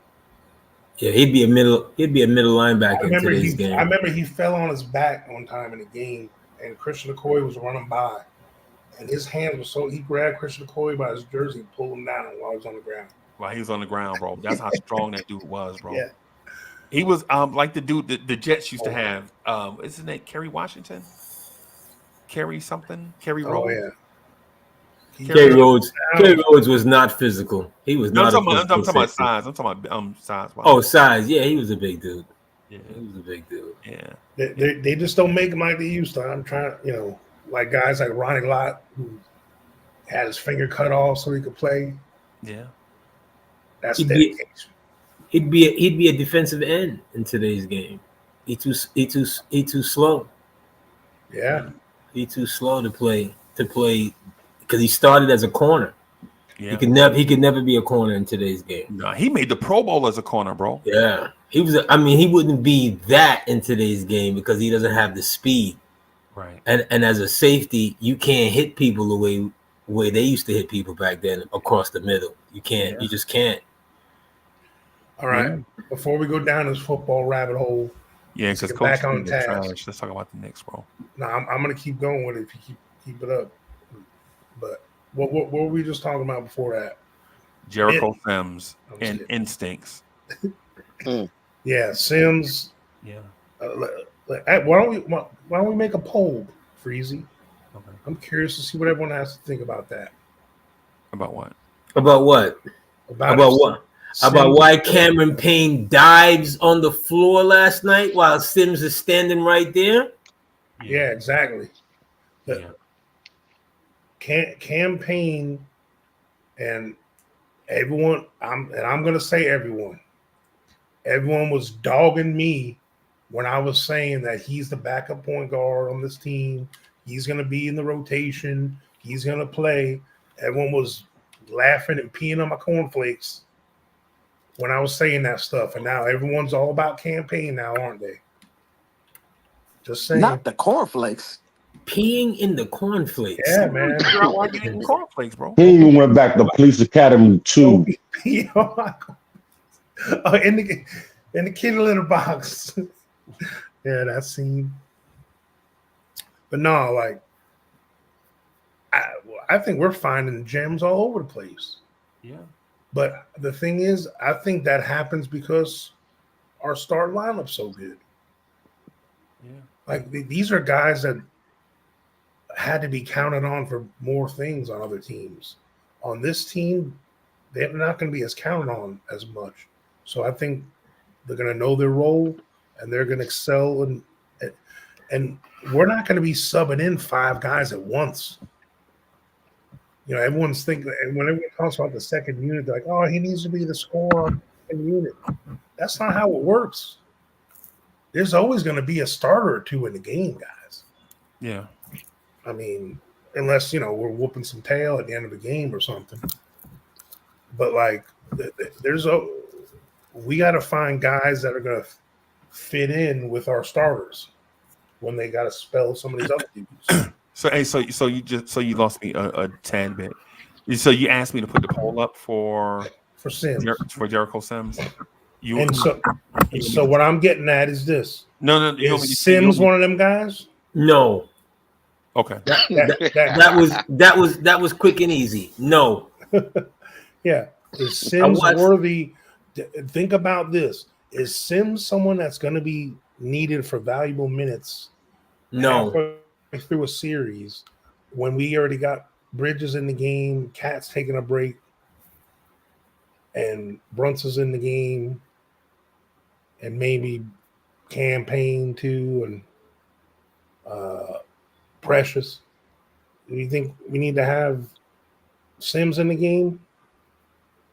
Hell no. Let me do it a little bit at a time. Then I think Cameron Payne is the Deuce McBride insurance. I think the Knicks want Deuce McBride to be the Dante DiVincenzo replacement. And not that it's well thought out. I'm not saying that they thought this out since the end of the season. I think they probably came to a point where they were like, you know what, we got to make the trade for Cat, and Dante's got to be in the trade. Who can we put in that Dante role? Clearly, they looked around and said, well, got to be Deuce. It's got to be Deuce because he's the cheapest option. Because if you trade for somebody, then you got to pay their salary and what you paid to get them. That's expensive. If you bring a veteran in, you got to understand that veteran may not be used to this culture, and it may take some time to fit, like with Bogdanovich, right? With Bogdanovich and Burks, kind of, right? So the easy answer is Deuce McBride, but what if Deuce doesn't make it, right? So you have Cameron Payne, right? Because Deuce is not an every night guy. Deuce is a matchup dependent guy. We know that, right? On nights where the floor is wide open and everybody is scrambling, Deuce is the guy. On nights that Deuce has to create for himself and others, Deuce ain't that guy, right? But if you put him with Cameron Payne, that way Deuce can have a little bit of point guard duties, but Cameron Payne can be the steady and influence, right? Because Cameron Payne is not afraid to shoot, right? Cameron Payne's jump shot looks like Tyrone Hill in the face, right? But it goes in, right? It doesn't matter how it looks. It goes in, bro. It's growing on me, that shot, too. Right. Even his little runners and stuff look weird. Yeah, but they go in. The dude is consistent, right?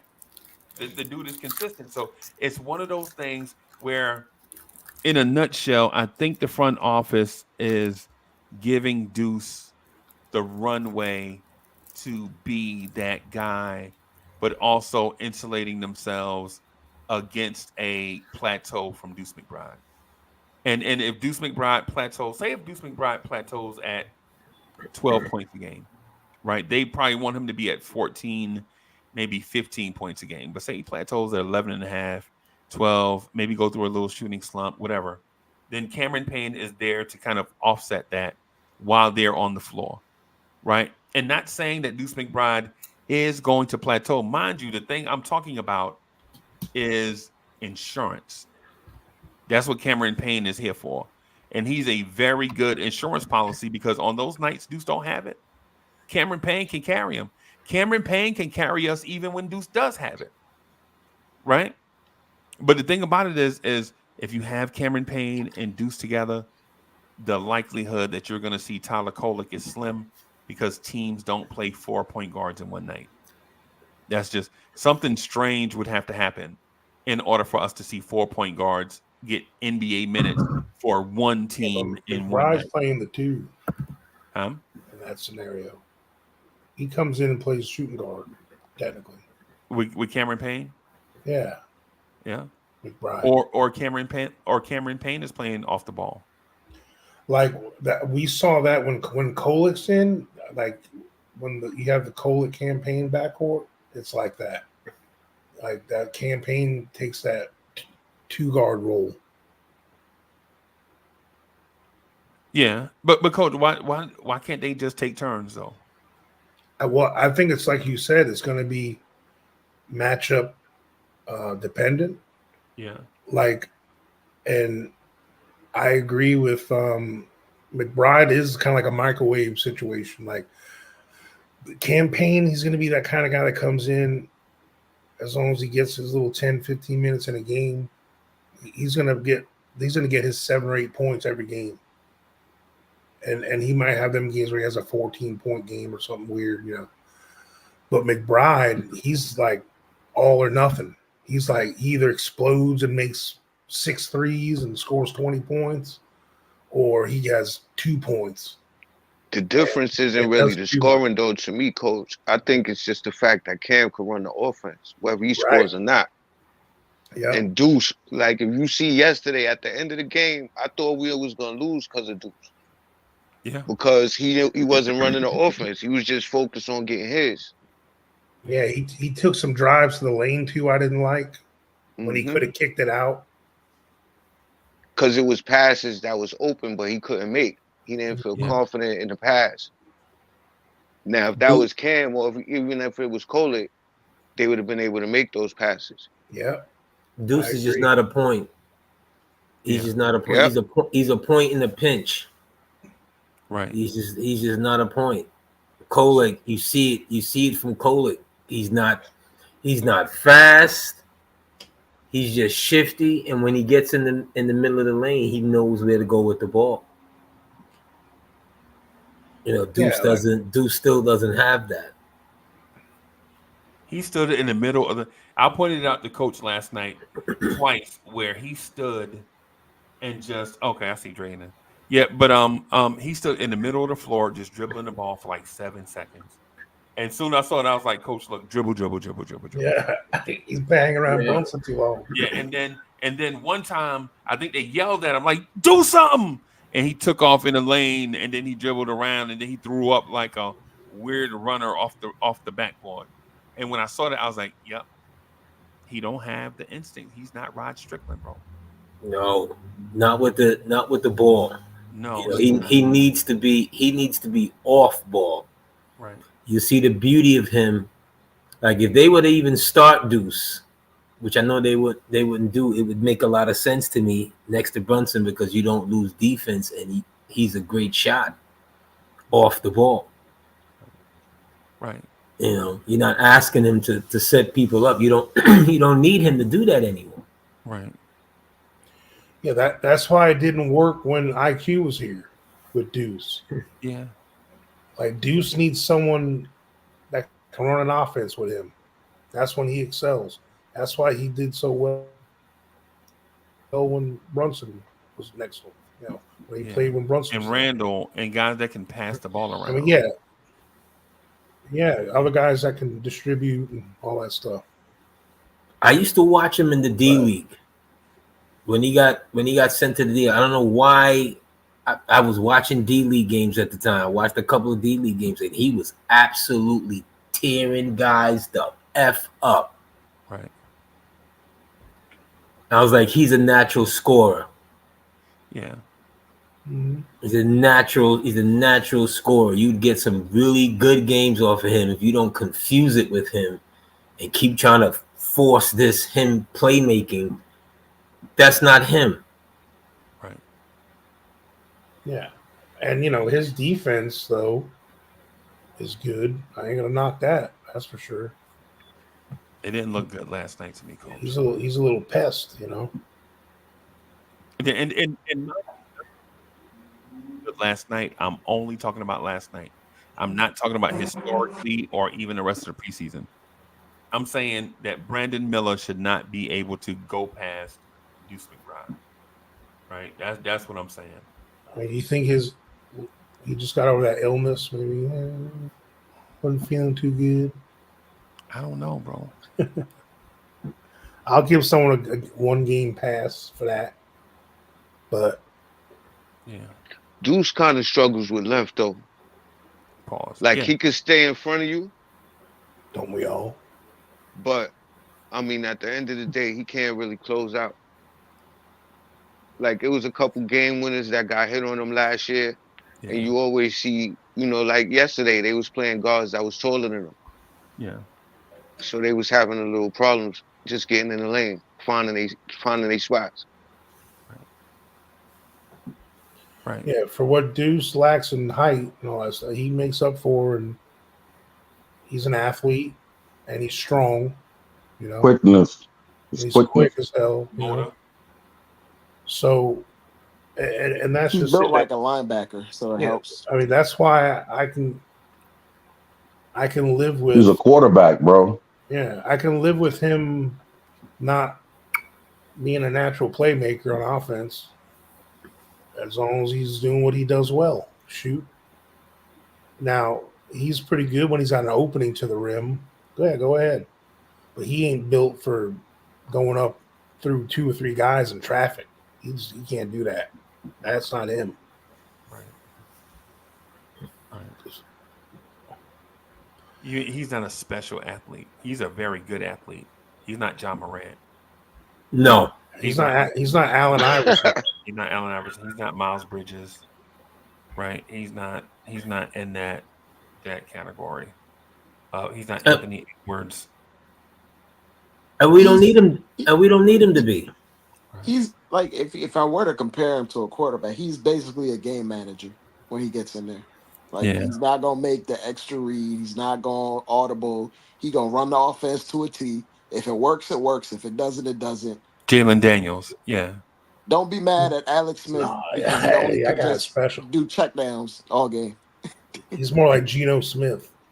Nah, man. You don't think Jalen Daniels is a game manager? No. Jaden Daniels? Gosh, no. Jaden Daniels, bro. Stop it. That dude's lighting it up right now. He's the number 2 pick for a reason, bro. He's number 2. Yeah. He's a hell of whatever makes you feel better. I get it. Caleb is hot. Yo, that young man is special. That's all I'm gonna say. Yeah.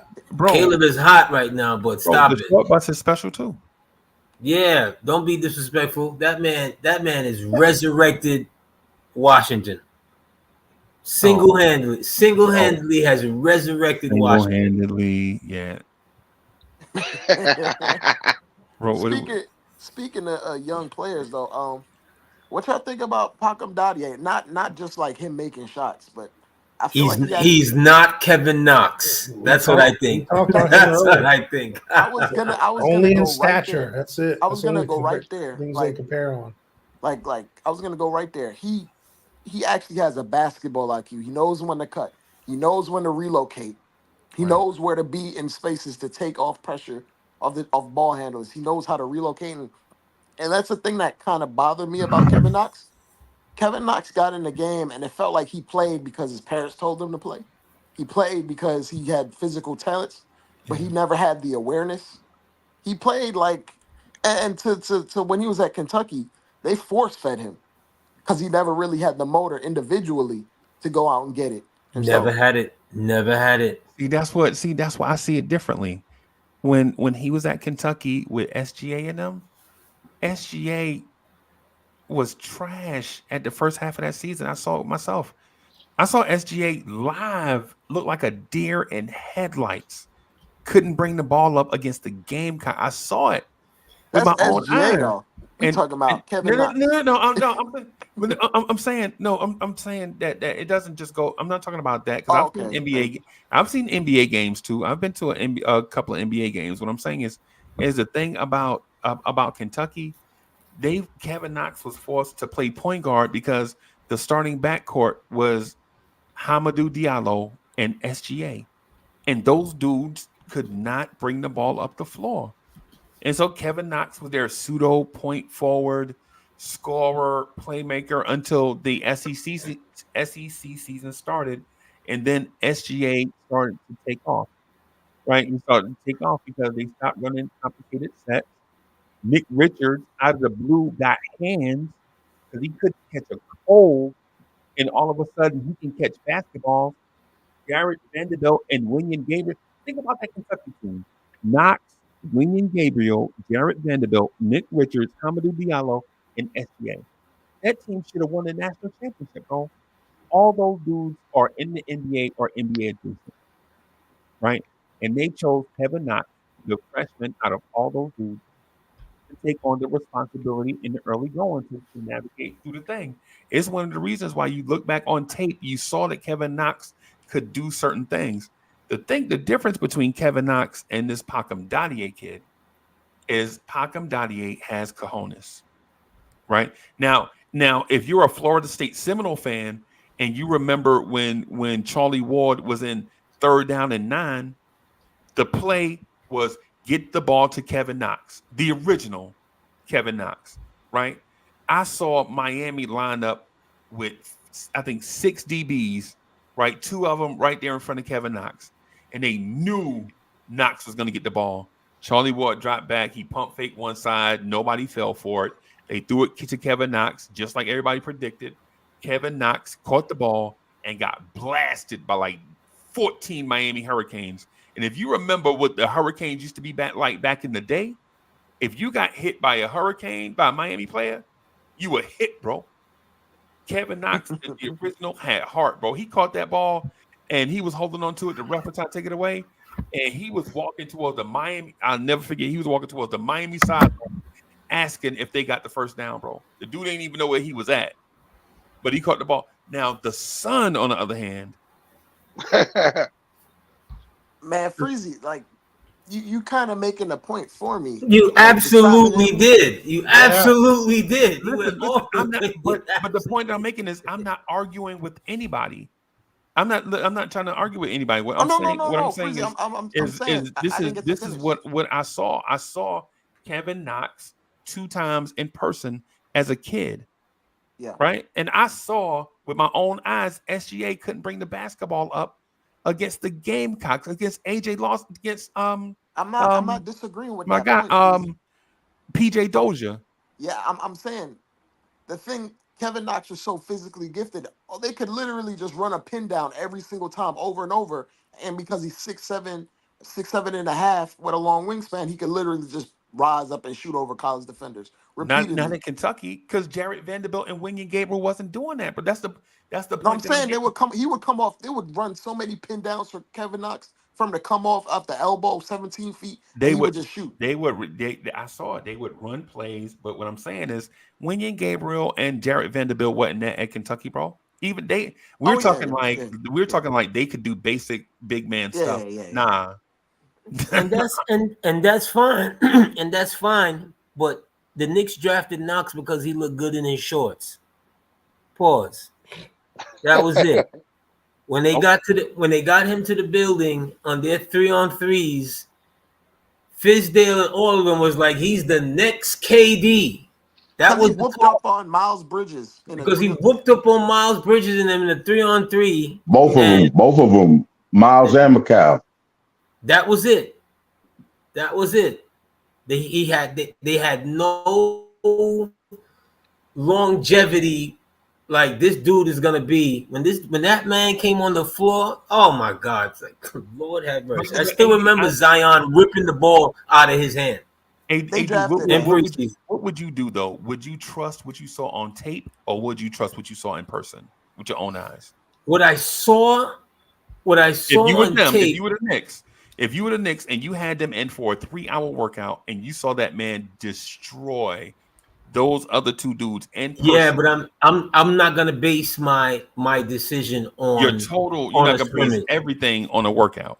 No, Freezy, nowhere near.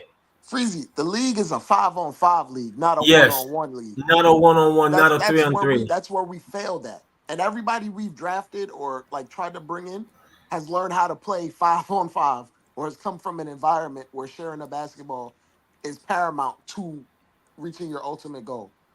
Like, but Dre, you talking to a dude that realizes his best 2 players are not 5-on-5 players. Jalen Brunson is not a 5-on-5 player, bro. He was in college. Nah, he wasn't even that at Villanova. Yes, he was. No, he was. No, he wasn't. He was. No, he wasn't. The senior guard that they had starting over Dante was running their stuff. That's how they got into sets. That was the dude who's sitting on our bench. Not. But the thing is, the thing about that, Freezy, Jalen Brunson was player of the year in high school. He could have came to Villanova like, I'm going to average 20, and I'm going to take every single shot. He didn't do that. He took his spots Otherwise, he'd be benched. That coach would have benched him if he would have played the same way he played in high school and college. Right. But he Right. picked the spots and he knew how to be a team player. Right. That part that part I agree with. I think Jalen Brunson is a team player. Right. I'm talking about the offensive part. The offensive part is Jalen Brunson is not a 5-on-5 offensive hub that's going to dime guys up all night and get his 25 points. Jalen Brunson But is a there's more scoring to it machine. than that, Freezy. But there's more to that, Freezy. If you're a 5-on-5 guy, you know how to relocate when another teammate has a double team. You know how Absolutely. to create space. How often know do you how see Jalen Brunson get those looks? He gets it all the time. When Julius Randle was on his team, he relocated often, very often for three. Because we were so reliant on him being a catch and shoot player when we had Julius Randle. So wait a minute. So you telling me over the last few months, the conversations we had about Jalen Brunson not getting spot up three opportunities, even though he shot 47%, is all a lie now? It's not a lie. You need the talent to get those attempts. Who on the Because team we is had going that to create those shots for conversation him? multiple times. But who on the roster when Julius Randle went down was going to create those looks? Right. You want him to relocate? So who on this team could create those? you want him to relocate? Come on, last year, nobody. At the end of the year, you want him to relocate so Josh Hart can fling him a left-handed pass out of bounds and miss him in the corner?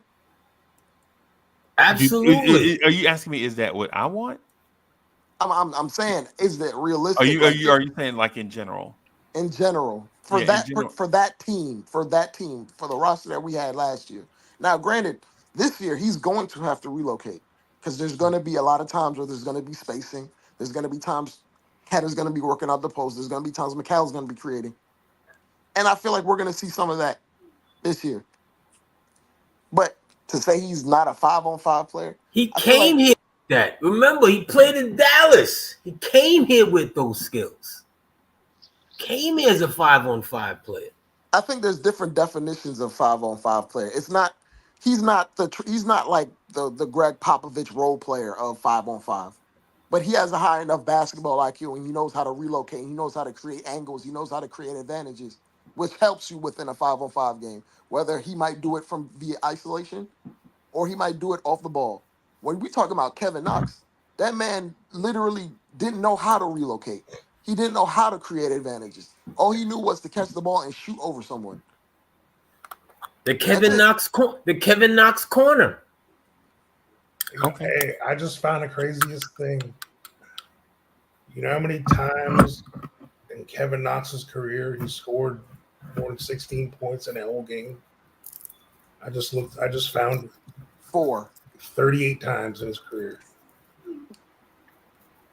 Wow. And probably the majority of them were his rookie in year. 6 years. And I want to say more than half of them were his rookie year. Well, and when I was the thing about Kevin Knox too, I feel like may not be fair to Knox. And I'm not making an excuse for Kevin Knox. Listen, we got Pacome Dadiet. I ain't even worried. Right now, Kevin Knox is them. He's not us, right? So it's to me, it's all about the Knicks, right? But my thing is when you're, hey, did you clean the bird cage? It sounded like someone's grinding up some weed. Oh, I didn't. It sounded like somebody was cleaning the bird cage or something. Yeah, but damn, coach, you got to be the feds.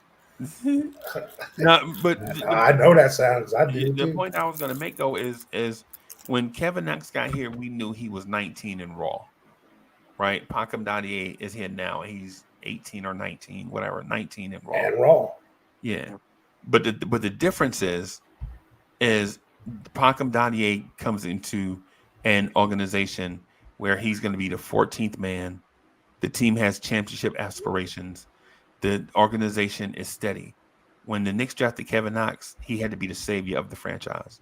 Hurry up. We had no culture. Yeah, hurry up. Zero culture. You got to save us. Right? And that's the difference. And then the coach that was hired legit wasn't even here for Kevin Knox. He was here to try to get Durant and Kyrie here. We know that.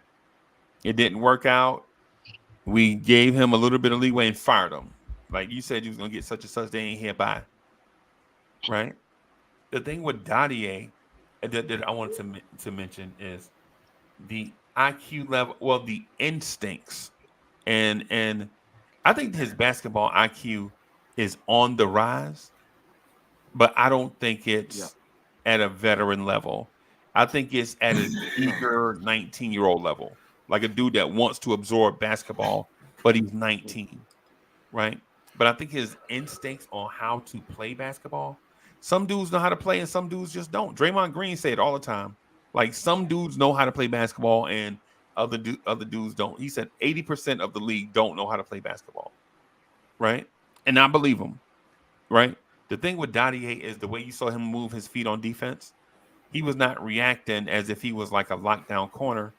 He was legit trying to send the offensive player to the place that he wanted them to go, as opposed to him trying to deny that offensive player a spot, right? He was like not like a corner, but more like a left tackle, trying to send the defensive end around the quarterback, right? And so, and I know that sounds weird to say about a 19-year-old, but that's a base level for his starting point, right? He's a guy that has some basketball instincts, and the longer he's around OG Anunoby and Josh Hart and Mikal Bridges and TJ Warren and Tom Thibodeau and others, the more they'll build on his knowledge base. I sent him down to the D League. Oh, that's where he's going. He's going down there. He is not. He might get if we blowing somebody out and he's on and he's on the roster for that night on his 2-way. You know what I'm saying? They might say, here you go, some mop up time. But he's not. He's not seeing no significant time. And that's a waste. You want him to play. Why? You Why? want He him can to, go. No. you want him to go to the D League and play. Who's your backup wing? That's my point. Who's our backup wing right now? Huh? Now that Shamit's hurt, who's our backup wing? Yeah, we actually are thin at the wing. Right? Yeah, man, bro, we got TJ Warren, bro. Don't. Oh my God! Come on, man. Okay, bro. TJ Warren's a vet, but like that's not. Come on, bro. That's not going don't poo poo on him. Just like you didn't want nobody poo poo. You didn't want nobody poo pooing on your whole Cameron Payne thing, right?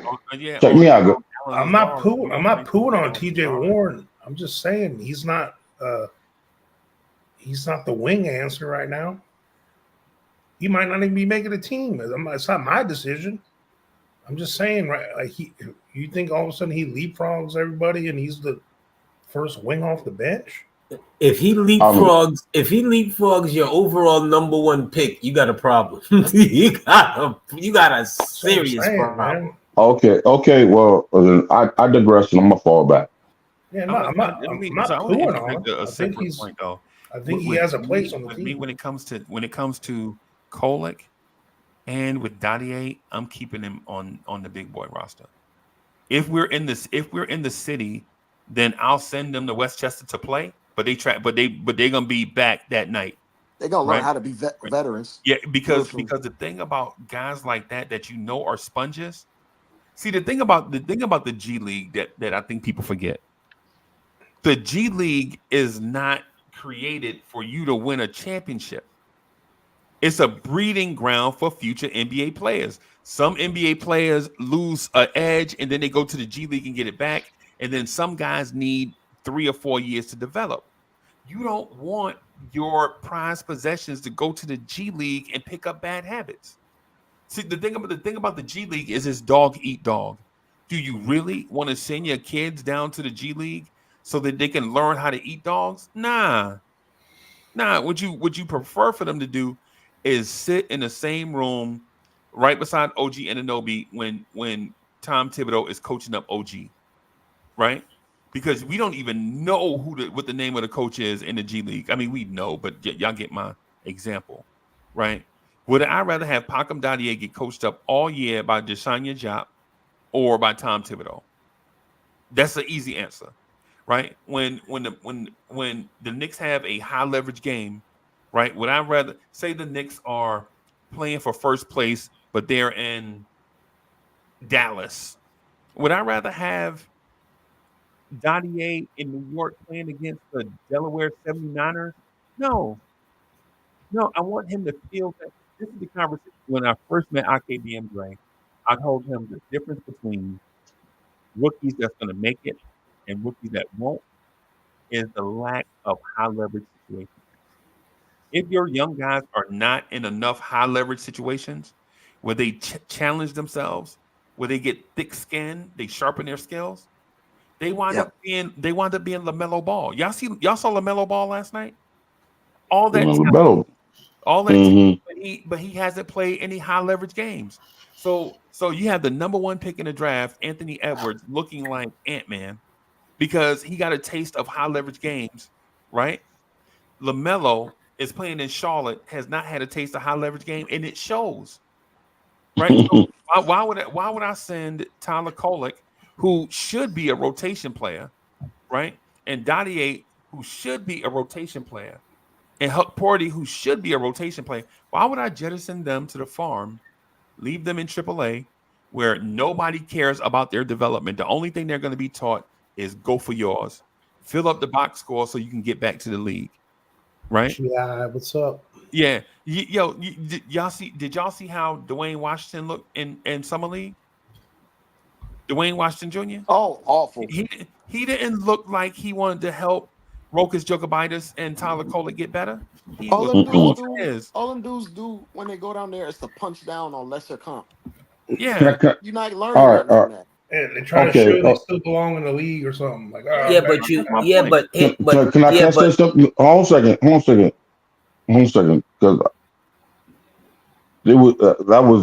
it was me saying yes to them going down there. But didn't we just say something about Deuce going down there and going crazy? He learned more playing in the playoffs these last 2 years than anything in the G League.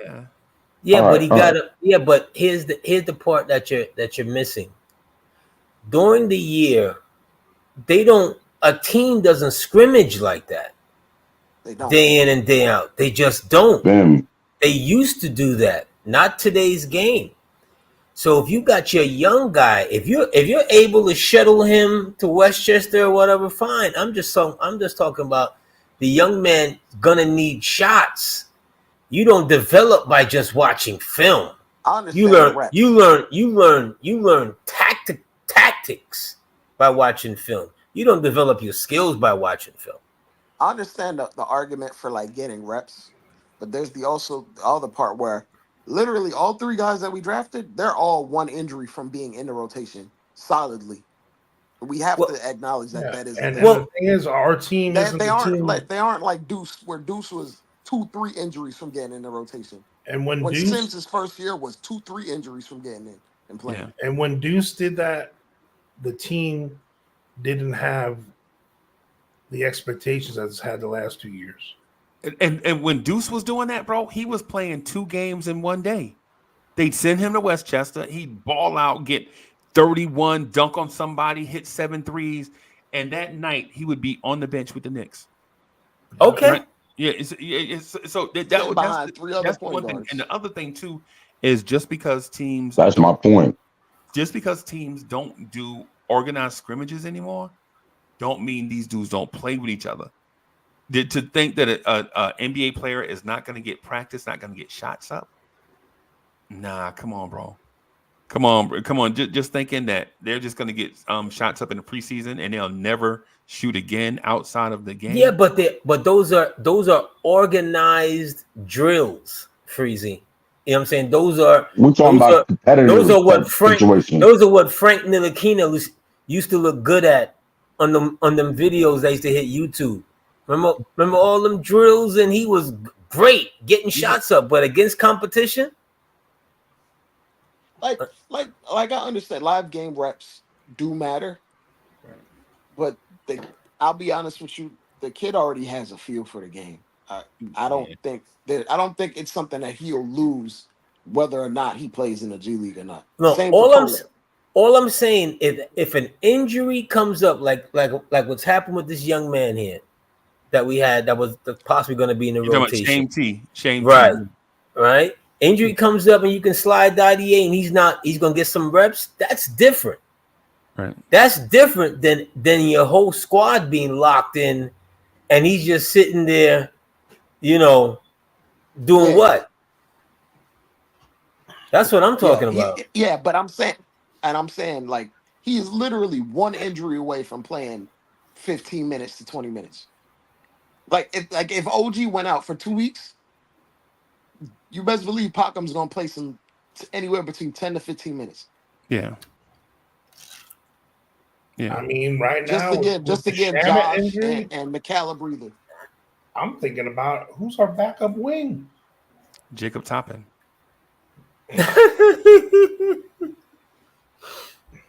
Well, we know we know it's not Sims, That we know. I'm waiting for them to cut him. Seriously, I'm waiting for them to cut him. Yeah, so they're not gonna eat that. They're not gonna eat that money. But I think he's guaranteed now, so they can't. He's guaranteed. They like him, bro. They like the way this roster looks. Right? He Word on the collects all street. the donuts Birdie at told me training camp. they like the way the roster looks. All the dudes that you see them investing in, they like these dudes. They handpicked these dudes, right? They selected these dudes. They want them to be here, right? My point of contention is, do I send Tyler Kolek to the G League for the year and have him in the dungeon, so to speak, come back experienced, battle-tested guy, or do I take those skills, keep him in the NBA, have him around the vets? Jalen Brunson is going to be an MVP candidate, right? And we assume that. And then when I mean MVP candidate, I mean anybody in the top 8 to me is an MVP candidate, right? Jalen Brunson to be in the top 8 MVP voting. Why not have him next to Jalen Brunson all year, as opposed to playing the Yakima Sun Kings on the road on a Tuesday night in front of 19 people? Now him might want here all year. Like I think Sims didn't stay in the G League long enough. Can I say this? He needs to go to the G League. Why can't he do both? Yeah, you can do both. Why can't he do both? But what I'm saying is, Lee, you can't do both. No, I'm sorry, Coach. I just want to clarify, just real quick. I promise I'll move out of the way. Right? You can't do both. You can't send them to the G League all year and then bring them up and have them be on a roster all year. Right? I'm not saying for the entire year. Okay. I'm saying sort of like how Deuce did. Okay. Have him run back and forth. Right. When they're in New York, when they're in the area. Yeah. Well, when they have a two-way contract is only limited to a certain amount of time. You have to be full. You have to make it permanent or something. 50 games. Pacome's on an NBA deal. He's not on a two-way. Huck Porty's on a two-way for now. So for me, the G League is meant for guys that still have parts of their game they need to develop. Yeah. Okay. And things that they still need to acquire. To me, because Pacome Dadiet did already play some pro basketball at a young age, and the way Kolek came in, both of them, and so did Huck Porty, he played pro basketball already. The thing about these three guys is they already have all these skills acquired that we're wishing Sims had. Like some of these other guys were wishing they had some of the skills that these three new rookies have. What these three rookies need to do is be able to perform the skills they have at a high enough level to be full-time NBA players.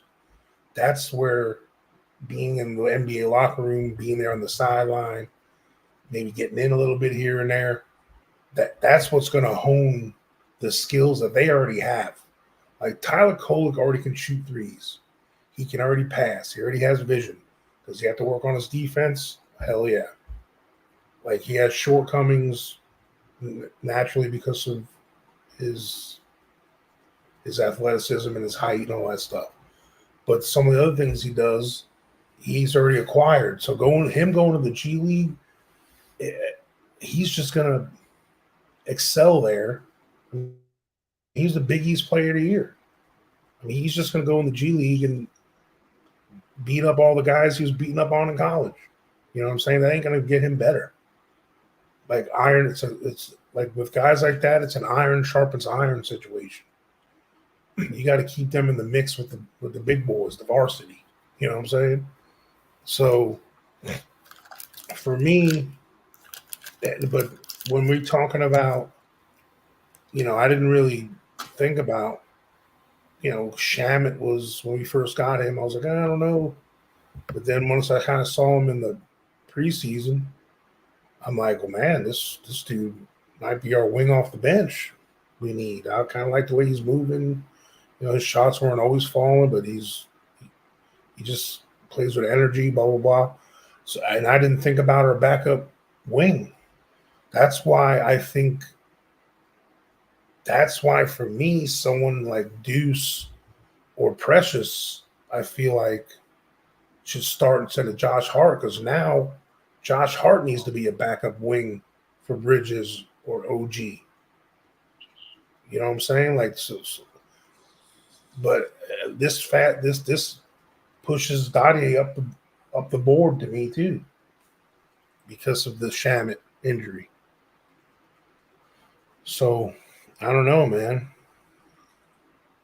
I mean, it's a dislocated shoulder, and at minimum, that's 4 to 6 weeks. If he didn't have any tendon or ligament damage, or bone damage or anything, if it's just a clean dislocation. Coach, you don't got to flex on the camera, bro. We know and they pop it back on.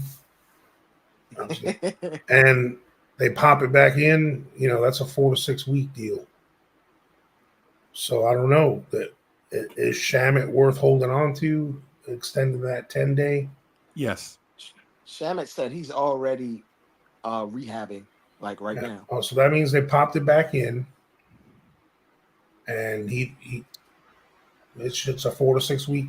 I dislocated my shoulder. Have like a torn labrum. So. Yeah, I dislocated my shoulder in a football game. The doctor put a soup can under my arm, popped it back in. Yep. I put a little canvas brace on and made it where I couldn't open my hand like this. And I rushed for 112 yards in the second half with one arm. I know y'all probably numbed up. My boy Jason said you rush for 9 yards, but the older you get, the more yards you add to the story. Hell no. I'll get you some. my man Jason's like, man fell forward for 9 yards, and I got receipts, bro. I got more yards. I got receipts. Look up my name in St. Pete Times, Tampa Tribune. Yeah, man. I'm all up in them in the 1990s, early 90s. Yeah, buddy. I'm the Al Bundy of Central Florida. Yeah, it may not have been as severe as Randall's, but it looked nasty. I was just about to call you Al Bundy. He scored 4 in one game. I scored 5. Wow. Poke high. Scored 4 touchdowns, one game. Besides all that, I mean, a dislocated shoulder, technically, it looks gruesome, but you pop it back in, and you did a lot of damage to your muscle and stuff, so it becomes like a sprain or a strain thing, and he'll be okay as long as Randall had ligament damage too or something, didn't he? Yeah, his labrum was also labrum. Yeah, the labrum. That's what he had problems. Surgery and everything. Yeah. So, but I mean, I don't know, man. I mean, I'm not trying to be delusional and thinking that Pacome Dadiet, because of that second quarter, and he's ready to be the second guy off the bench or anything. But I think he's good enough. And I've said this before on many of our panels here. think of all the great teams of the past. Think of all the greatest, even the Bulls. Yeah, look at the Warriors, the Lakers, Showtime, all the way. They all had that fifth starter. Sometimes was just some kind of a name, drop a name in the bucket guy. You know, when you got 3 or 4 dudes that are them, that fifth guy just needs to be someone that plays well with the rest of them and doesn't mess Just be things up. solid. Yeah. So it ain't gonna hurt. We're getting spoiled here, thinking we have to have this perfect 2K starting 5 roster. Like, it's this perfect starting 5 that like we have to miraculously. Devin have. George got a championship. Yeah, like I'm saying, like people don't. Like, I'm sorry, like Ron Harper. Come on, man, that dude was not him. Not at that point. I mean, whoa. no, don't whoa me. Ron Harper was not him before his knee injury. I'm not talking He about won Ron after. Harper. That's what he's I'm talking about Ron Harper on the Bulls. I'm not talking about Ron Harper in the Cavs. Okay. My bad. It's okay. And then Ron Harper on the Lakers too. Yeah, and then you got like, I mean, just think of all the they had a 3-headed center all the time too. The Bulls teams. Yeah, Luke Longley was a guy there for a couple of years, but they had all these other guys: Will Wennington, Cartwright, Robert Parrish. Yeah, I mean, they had Cliff and they tried Livingston. Kukoc at the 5. Yeah, Cliff Livingston played a lot for them, and they had guys that were like and Stacey King, Corey Blunt. They had some journeyman just garbage guys that were like Jags. Yeah, and like just a guy. Like Craig Hodges, B.J. Armstrong, Steve Kerr, Will Purdue, like all these dudes. White. Like, because those guys. Jack White has more championships than Jordan. Yeah. I think Jack White has more championships than Jordan, right? I don't know. That'd be crazy. The dude that used to wave the towel, he got the 4 chips with the Bulls, and then he got like 3 with San Antonio. Like Luke Cornett is about to play like 20 minutes a night for the next 2-3 months. Yeah. And we about to flip out. And we dismissed him like he was just garbage. Bro, him and Isaiah Hicks, bro. That was the worst. Oh my God. Every time I saw that, for him, Isaiah Hicks and Terrence Williams. Isaiah Hicks never had a fresh haircut in his life. Yeah, bro. Yeah, bro. That man was allergic to lineups. Every time I saw him, he looked dusty. Bro, I ain't never seen that man turn down a drive to the basket, bro.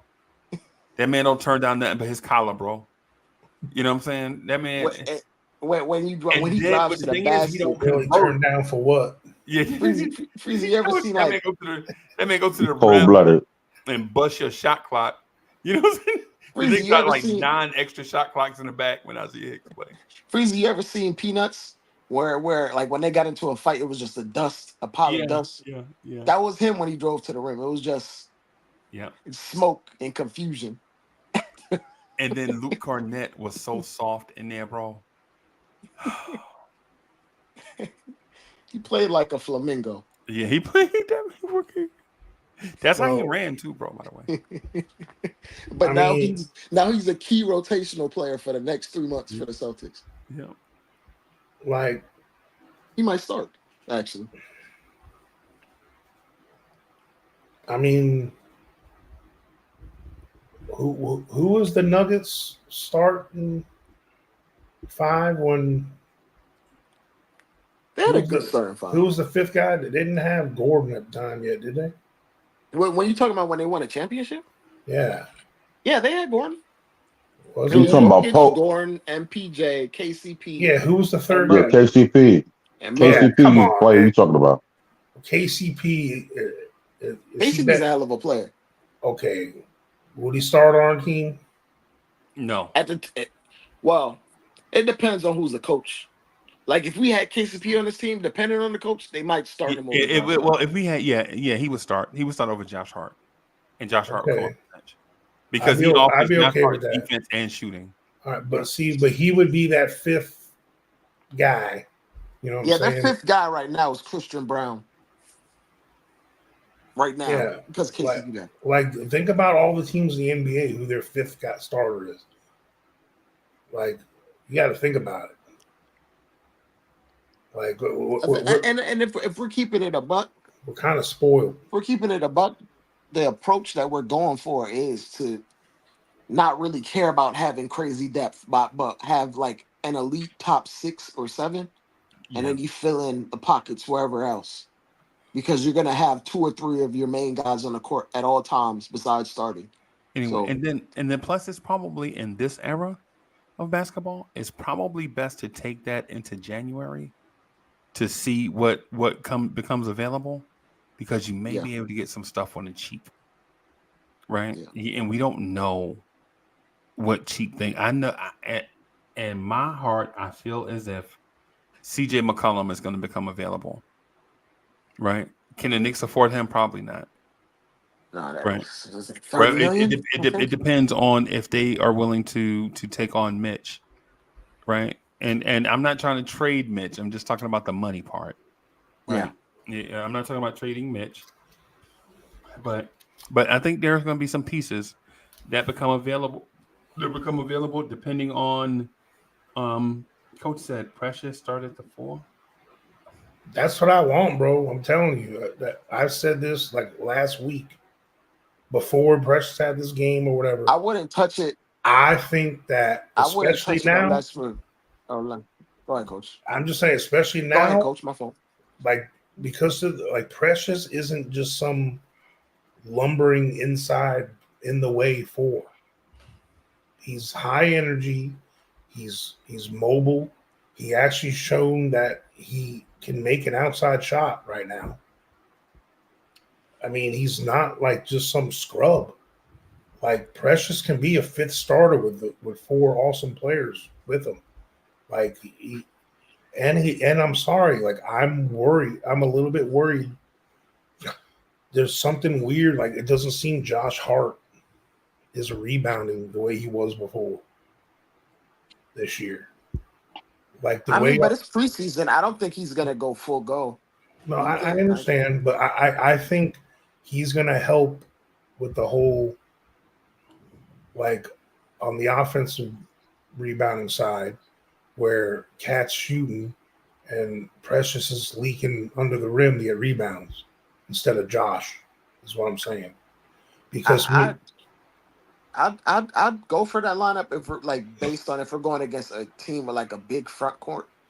But if we're going against, like, say for instance the Celtics, I don't like the Celtics would take advantage of Precious being on the court. Like, just being absolutely how? Because he doesn't have guard skills. And they'll use that against us. Yeah, and just because he can guard 1 through 5 doesn't mean he guards 1 through 5 at a good level, right? I think Precious guards 4s pretty well. I think he guards backup bigs and non-skilled, non-traditional bigs. I think he guards them well. I would even say I like him against guys like Naz Reid on the perimeter, right? But I'm not saying I don't think Precious is there. And I want him to be, by the way. I'm rooting for Precious. But I think Precious is I think my thing is we wanted Obi Toppin to be a thing, right? And he was the opposite. And so I think we went all in on the opposite of Obi Toppin. That's what we got in Precious. It doesn't seem like it, right? From a skill perspective, but from a skill perspective, yeah. Well, if we do it this way, where Josh starts, then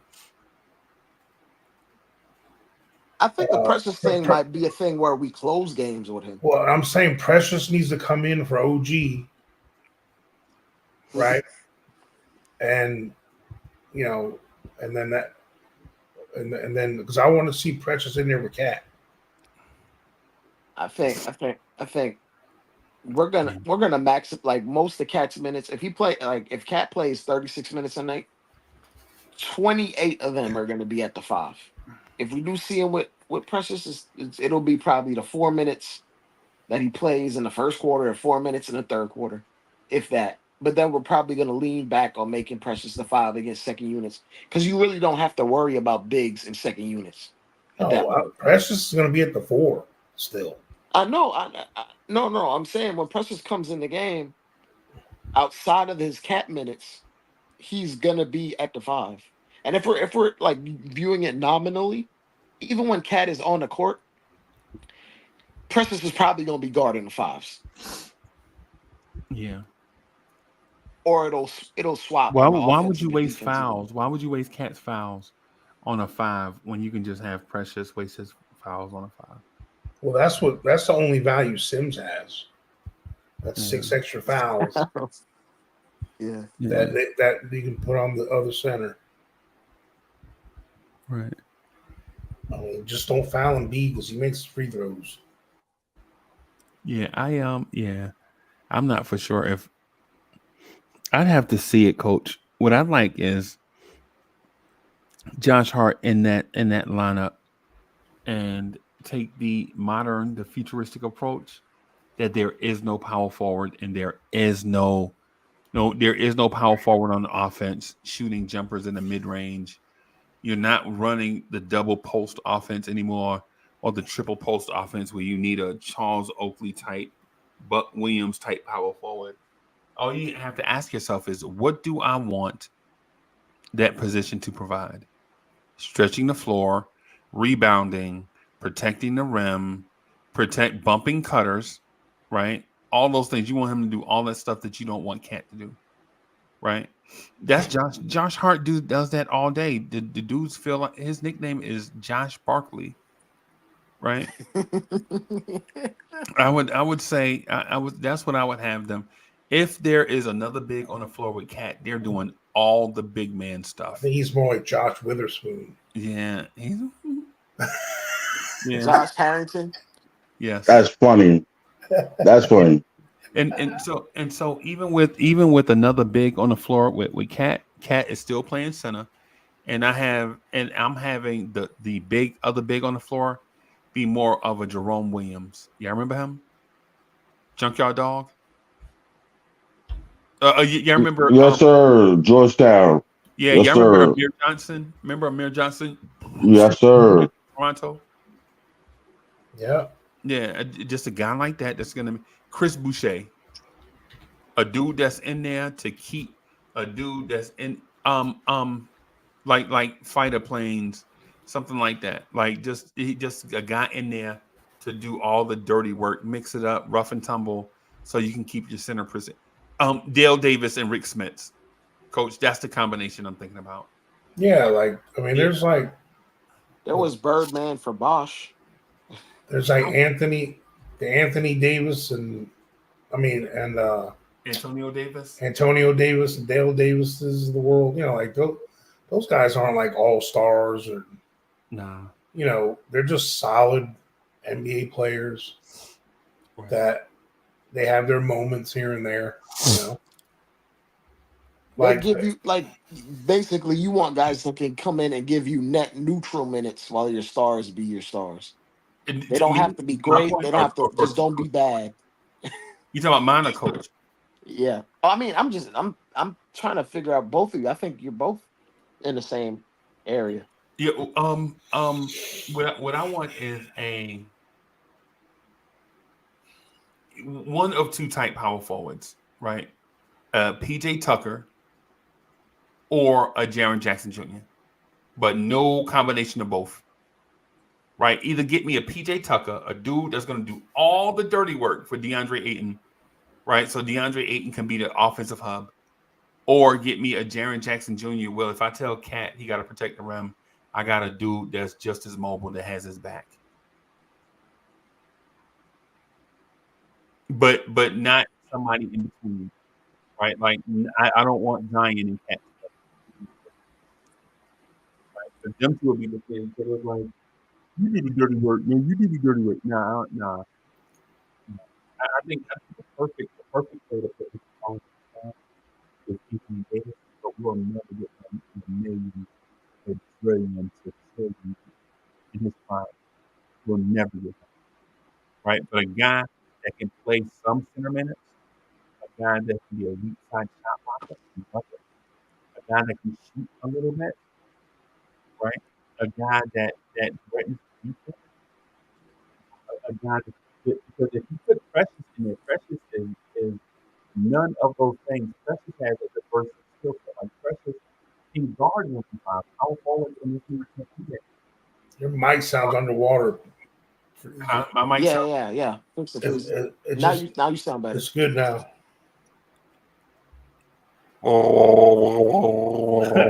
What about now? What about now? It's like muffling. It's time for a new microphone. That's what y'all trying to tell me? Okay. No, it's straight now. It was just like sometimes mid sentence refer to multiple like you're a Kenny from South Park. You kill Kenny. You bastard. But yeah, man. In the end, I think that like and you know Josh Hart is that too. It's not like he's some all-star or something. I prefer him coming off the bench. Yeah, personally. well, that's just it. That's just my personal and I've said this before. Like, was Jamal Crawford better than 4 of his starters on most of the teams he was on?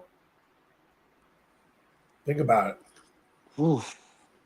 I mean, Jamal Crawford was normally the second or third best player in his teams he was on when he was really cooking, when he was the 6th man, the year candidate all the time. I mean, and he was coming off the bench. I mean, we could talk about great bench guys ad nauseum. That's important. It's an important position to have. I mean, NBA is one sport. Right. I mean, hockey, it's way more important. You know, you got your second and third lines, all that stuff. But as far as sports go, NBA is, yeah, you start 5 guys, but you got to have 8 or 9 solid players to win a championship. Okay. If you ask me, you need 7 solid players. The 8th and 9th guy in your rotation is whatever. Just look at what the Celtics did in the finals. They were missing one of their guys, and they had like a solid 6. Yeah. They had a damn good 6 while missing KP. And even one of those 6, Payne Pritchard, he averaged like 2 points outside of his heaves at half court. Yeah. And he was one of their main rotation guys. They had Xavier Tillman playing in the finals. Yep. Is Xavier Tillman a top 8 Knicks player right now? Probably not. Hell no. If he is, he's 8. Blank 8. Yeah. And they're relying on Luke Kennard and Luke Cornett right now. Like it's totally okay to be a top heavy team if your top heavy players can fit in a multitude of lineups and can lighten the load on lesser talented players, which I believe we do have. Okay. So like the whole depth thing, I understand. Depth is only important for us to make it through the regular season. But if we get into the playoffs and shit staring this shit, you're only seeing 7 guys, 7.5 guys. You'll have one guy come in and fill in 5 minutes to give somebody a breather. Yeah. Yeah. And the identity of this team is we're gonna go extremely top heavy with an elite top 7. Right. That's how I believe we view this team for now, at least. Right. In a playoff scenario. Okay. I think it's a great point. Man, I'm just like this. I want to see where we at by the end of November. That's all I want to know.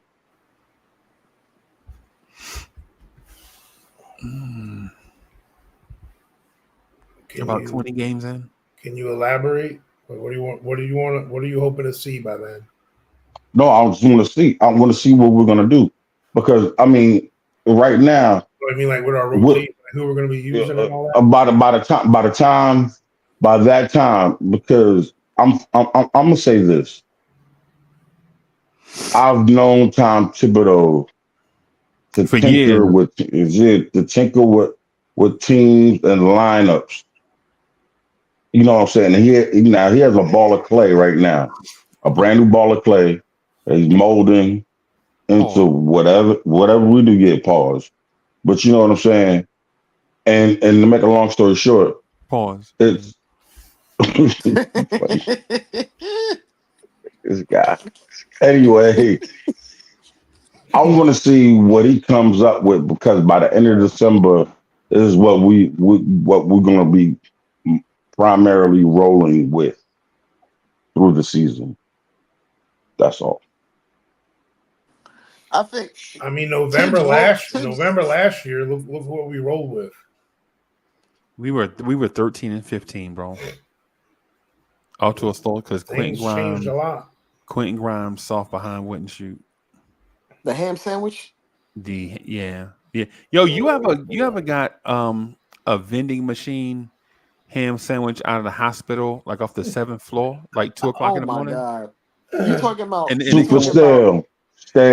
You talking Just about stale. the big AZ burgers? Yeah. Oh my god! Yeah. And it come with that one mustard pack, and it's stuck to the bread. Grimes. Grimes. Them sandwiches don't even got real sesame with seeds Grimes, on by them. the way, but No, you're not. Coach, what you know gotta about a hospital vending machine? You don't know nothing about that, bro. Bro, I lived on them things for a minute. Luckily, You had some favorites under there, Coach? luckily, a lot of hospitals got fancy and put like a Subway on the bottom and stuff. Yeah. I started getting like a. You fancy, huh? Nah, hey, I've gone many a nights where I've only eaten a Snickers bar and one of them cheese Danishes. So, Oh my God! Yeah, you only find those in vending machines, bro. Like you can't even buy them in the store. or like Knots, those tarts, those like little. They're like those white cookies with like a little raspberry jelly thing in the middle. The things are pretty good. They hit pretty good. Yeah. So I only got like a few more minutes, man, and I want to ask y'all. I want to ask y'all this. I was asked this today. A grown-up asked me this. 3:00 in the morning, you go in the kitchen. What cereal are you looking for? Ooh. 3:00 in the morning. What cereal are you looking for? If I've been smoking or not. Just assume it's average. Just assume it's an average 3:00. Assume it's 3:00 in the morning on a Sunday. So it's a Saturday night, 3:00 in the morning Sunday. I got a rotation of 3 that it's hard to pick one. But one of them's definitely Cinnamon Toast Crunch. maybe I'm a hater, but I think it's too sweet. But then again, I think Keith Turner Captain Crunch hits hard, bro. I think I'm basic. Frosted Flakes is my favorite cereal of all time. What? Yes, I'm that basic. I'm that basic. I like Life and Cinnamon Life. Both those are good. I like. Yo, I don't drink milk no more, so. I like a lot of the variants of Cheerios. Sometimes they come out with apple cinnamon and but Honey Nut is the goat. It's the goat, but the variants be good though. Yeah. Like they got the Honey Nut Cheerios too. Oh yeah, I mean I mess with some Cocoa Pebbles though for sure. Oh yeah, bro, that milk at the end. Now, back in the day when I did eat cereal or did eat cereal or in milk, bro, it was Fruity Pebbles. I'm sorry, Fruity Pebbles. But Captain Crunch hits hard. I even like Crunch Berries too. It's hard. Crunch berry. Yeah, I like peanut butter It'll crunch. tear up the roof of your mouth, but it's good. Oh yeah, peanut butter crunch will fight you back. Peanut butter crunch will fight you back. Yeah, but man, I'm like Jerry Seinfeld, bro. I'm a cereal hog, but I can't. Don't be talking about cereal, bro. I'm on a keto right now. I can't eat it. The reason why I asked y'all that is because somebody was like, "Yo, you want to make somebody argue over something stupid? Check this out. Yo, what's your go-to cereal like 3 o'clock in the morning?" And they're like, "What you mean go-to? It's only one." Cass is like, "There's only one go-to cereal." What? Yeah, you know what it is because you know what it is. It's Cinnamon Toast Crunch. Oh, okay. Like the majority of people there, the majority of people that were asked said that their go-to cereal is Cinnamon Toast Crunch. Yeah. Even Golden Grams is good too. Ooh. That's one of those ones I always forget to buy, but when I do have it, or you go to someone's house and they got it, I'm like, damn, well, I love me some Golden Grams. Yeah, man. Yeah, man. Yo, C-Mac says Frosted Flakes are the Quentin Grimes of the cereal, bro. Yo, that's wow. When I'm not lazy though, like when Frosted Flakes, you know, what hits hard is when you cut up some bananas or strawberries in them. Yeah. Frosted mini wheats are the Quentin Grimes. Cereal. Frosted mini wheats. Frosted mini wheats are Quentin Grimes. Bro, it looked like Quentin Grimes carpet cereal. in your bowl, bro. It looked like somebody poured milk over carpet. Mitch is grape nuts.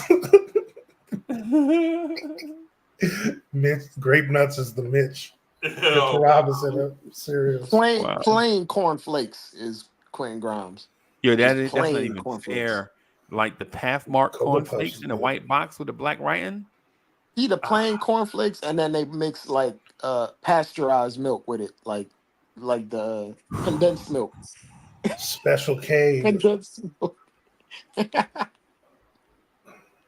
That man have gas for 3 days, bro. That man sound like Herbie Lovebug for like 3 days, bro. Yeah, man. So somebody asked that, and then when the ladies got into it, man, they went with all the Spartan cereals. It's like, I like Rice Krispies. Oh, really? Ladies, y'all like the Spartan cereals? Y'all like Rice Krispies? No sugar on it? No sugar, no nothing. Cocoa Krispies is all right. Y'all like Cheerios? No, nothing, just plain Cheerios? Sometimes I like plain Cheerios, but I got the strawberries in them or something. The lady said cornflakes, bro. Ladies plain cornflakes? K. That's Special K. Oh, you know what hits kind of hard is that Honey Bunches of Oats. Like some of them aren't too bad either, actually.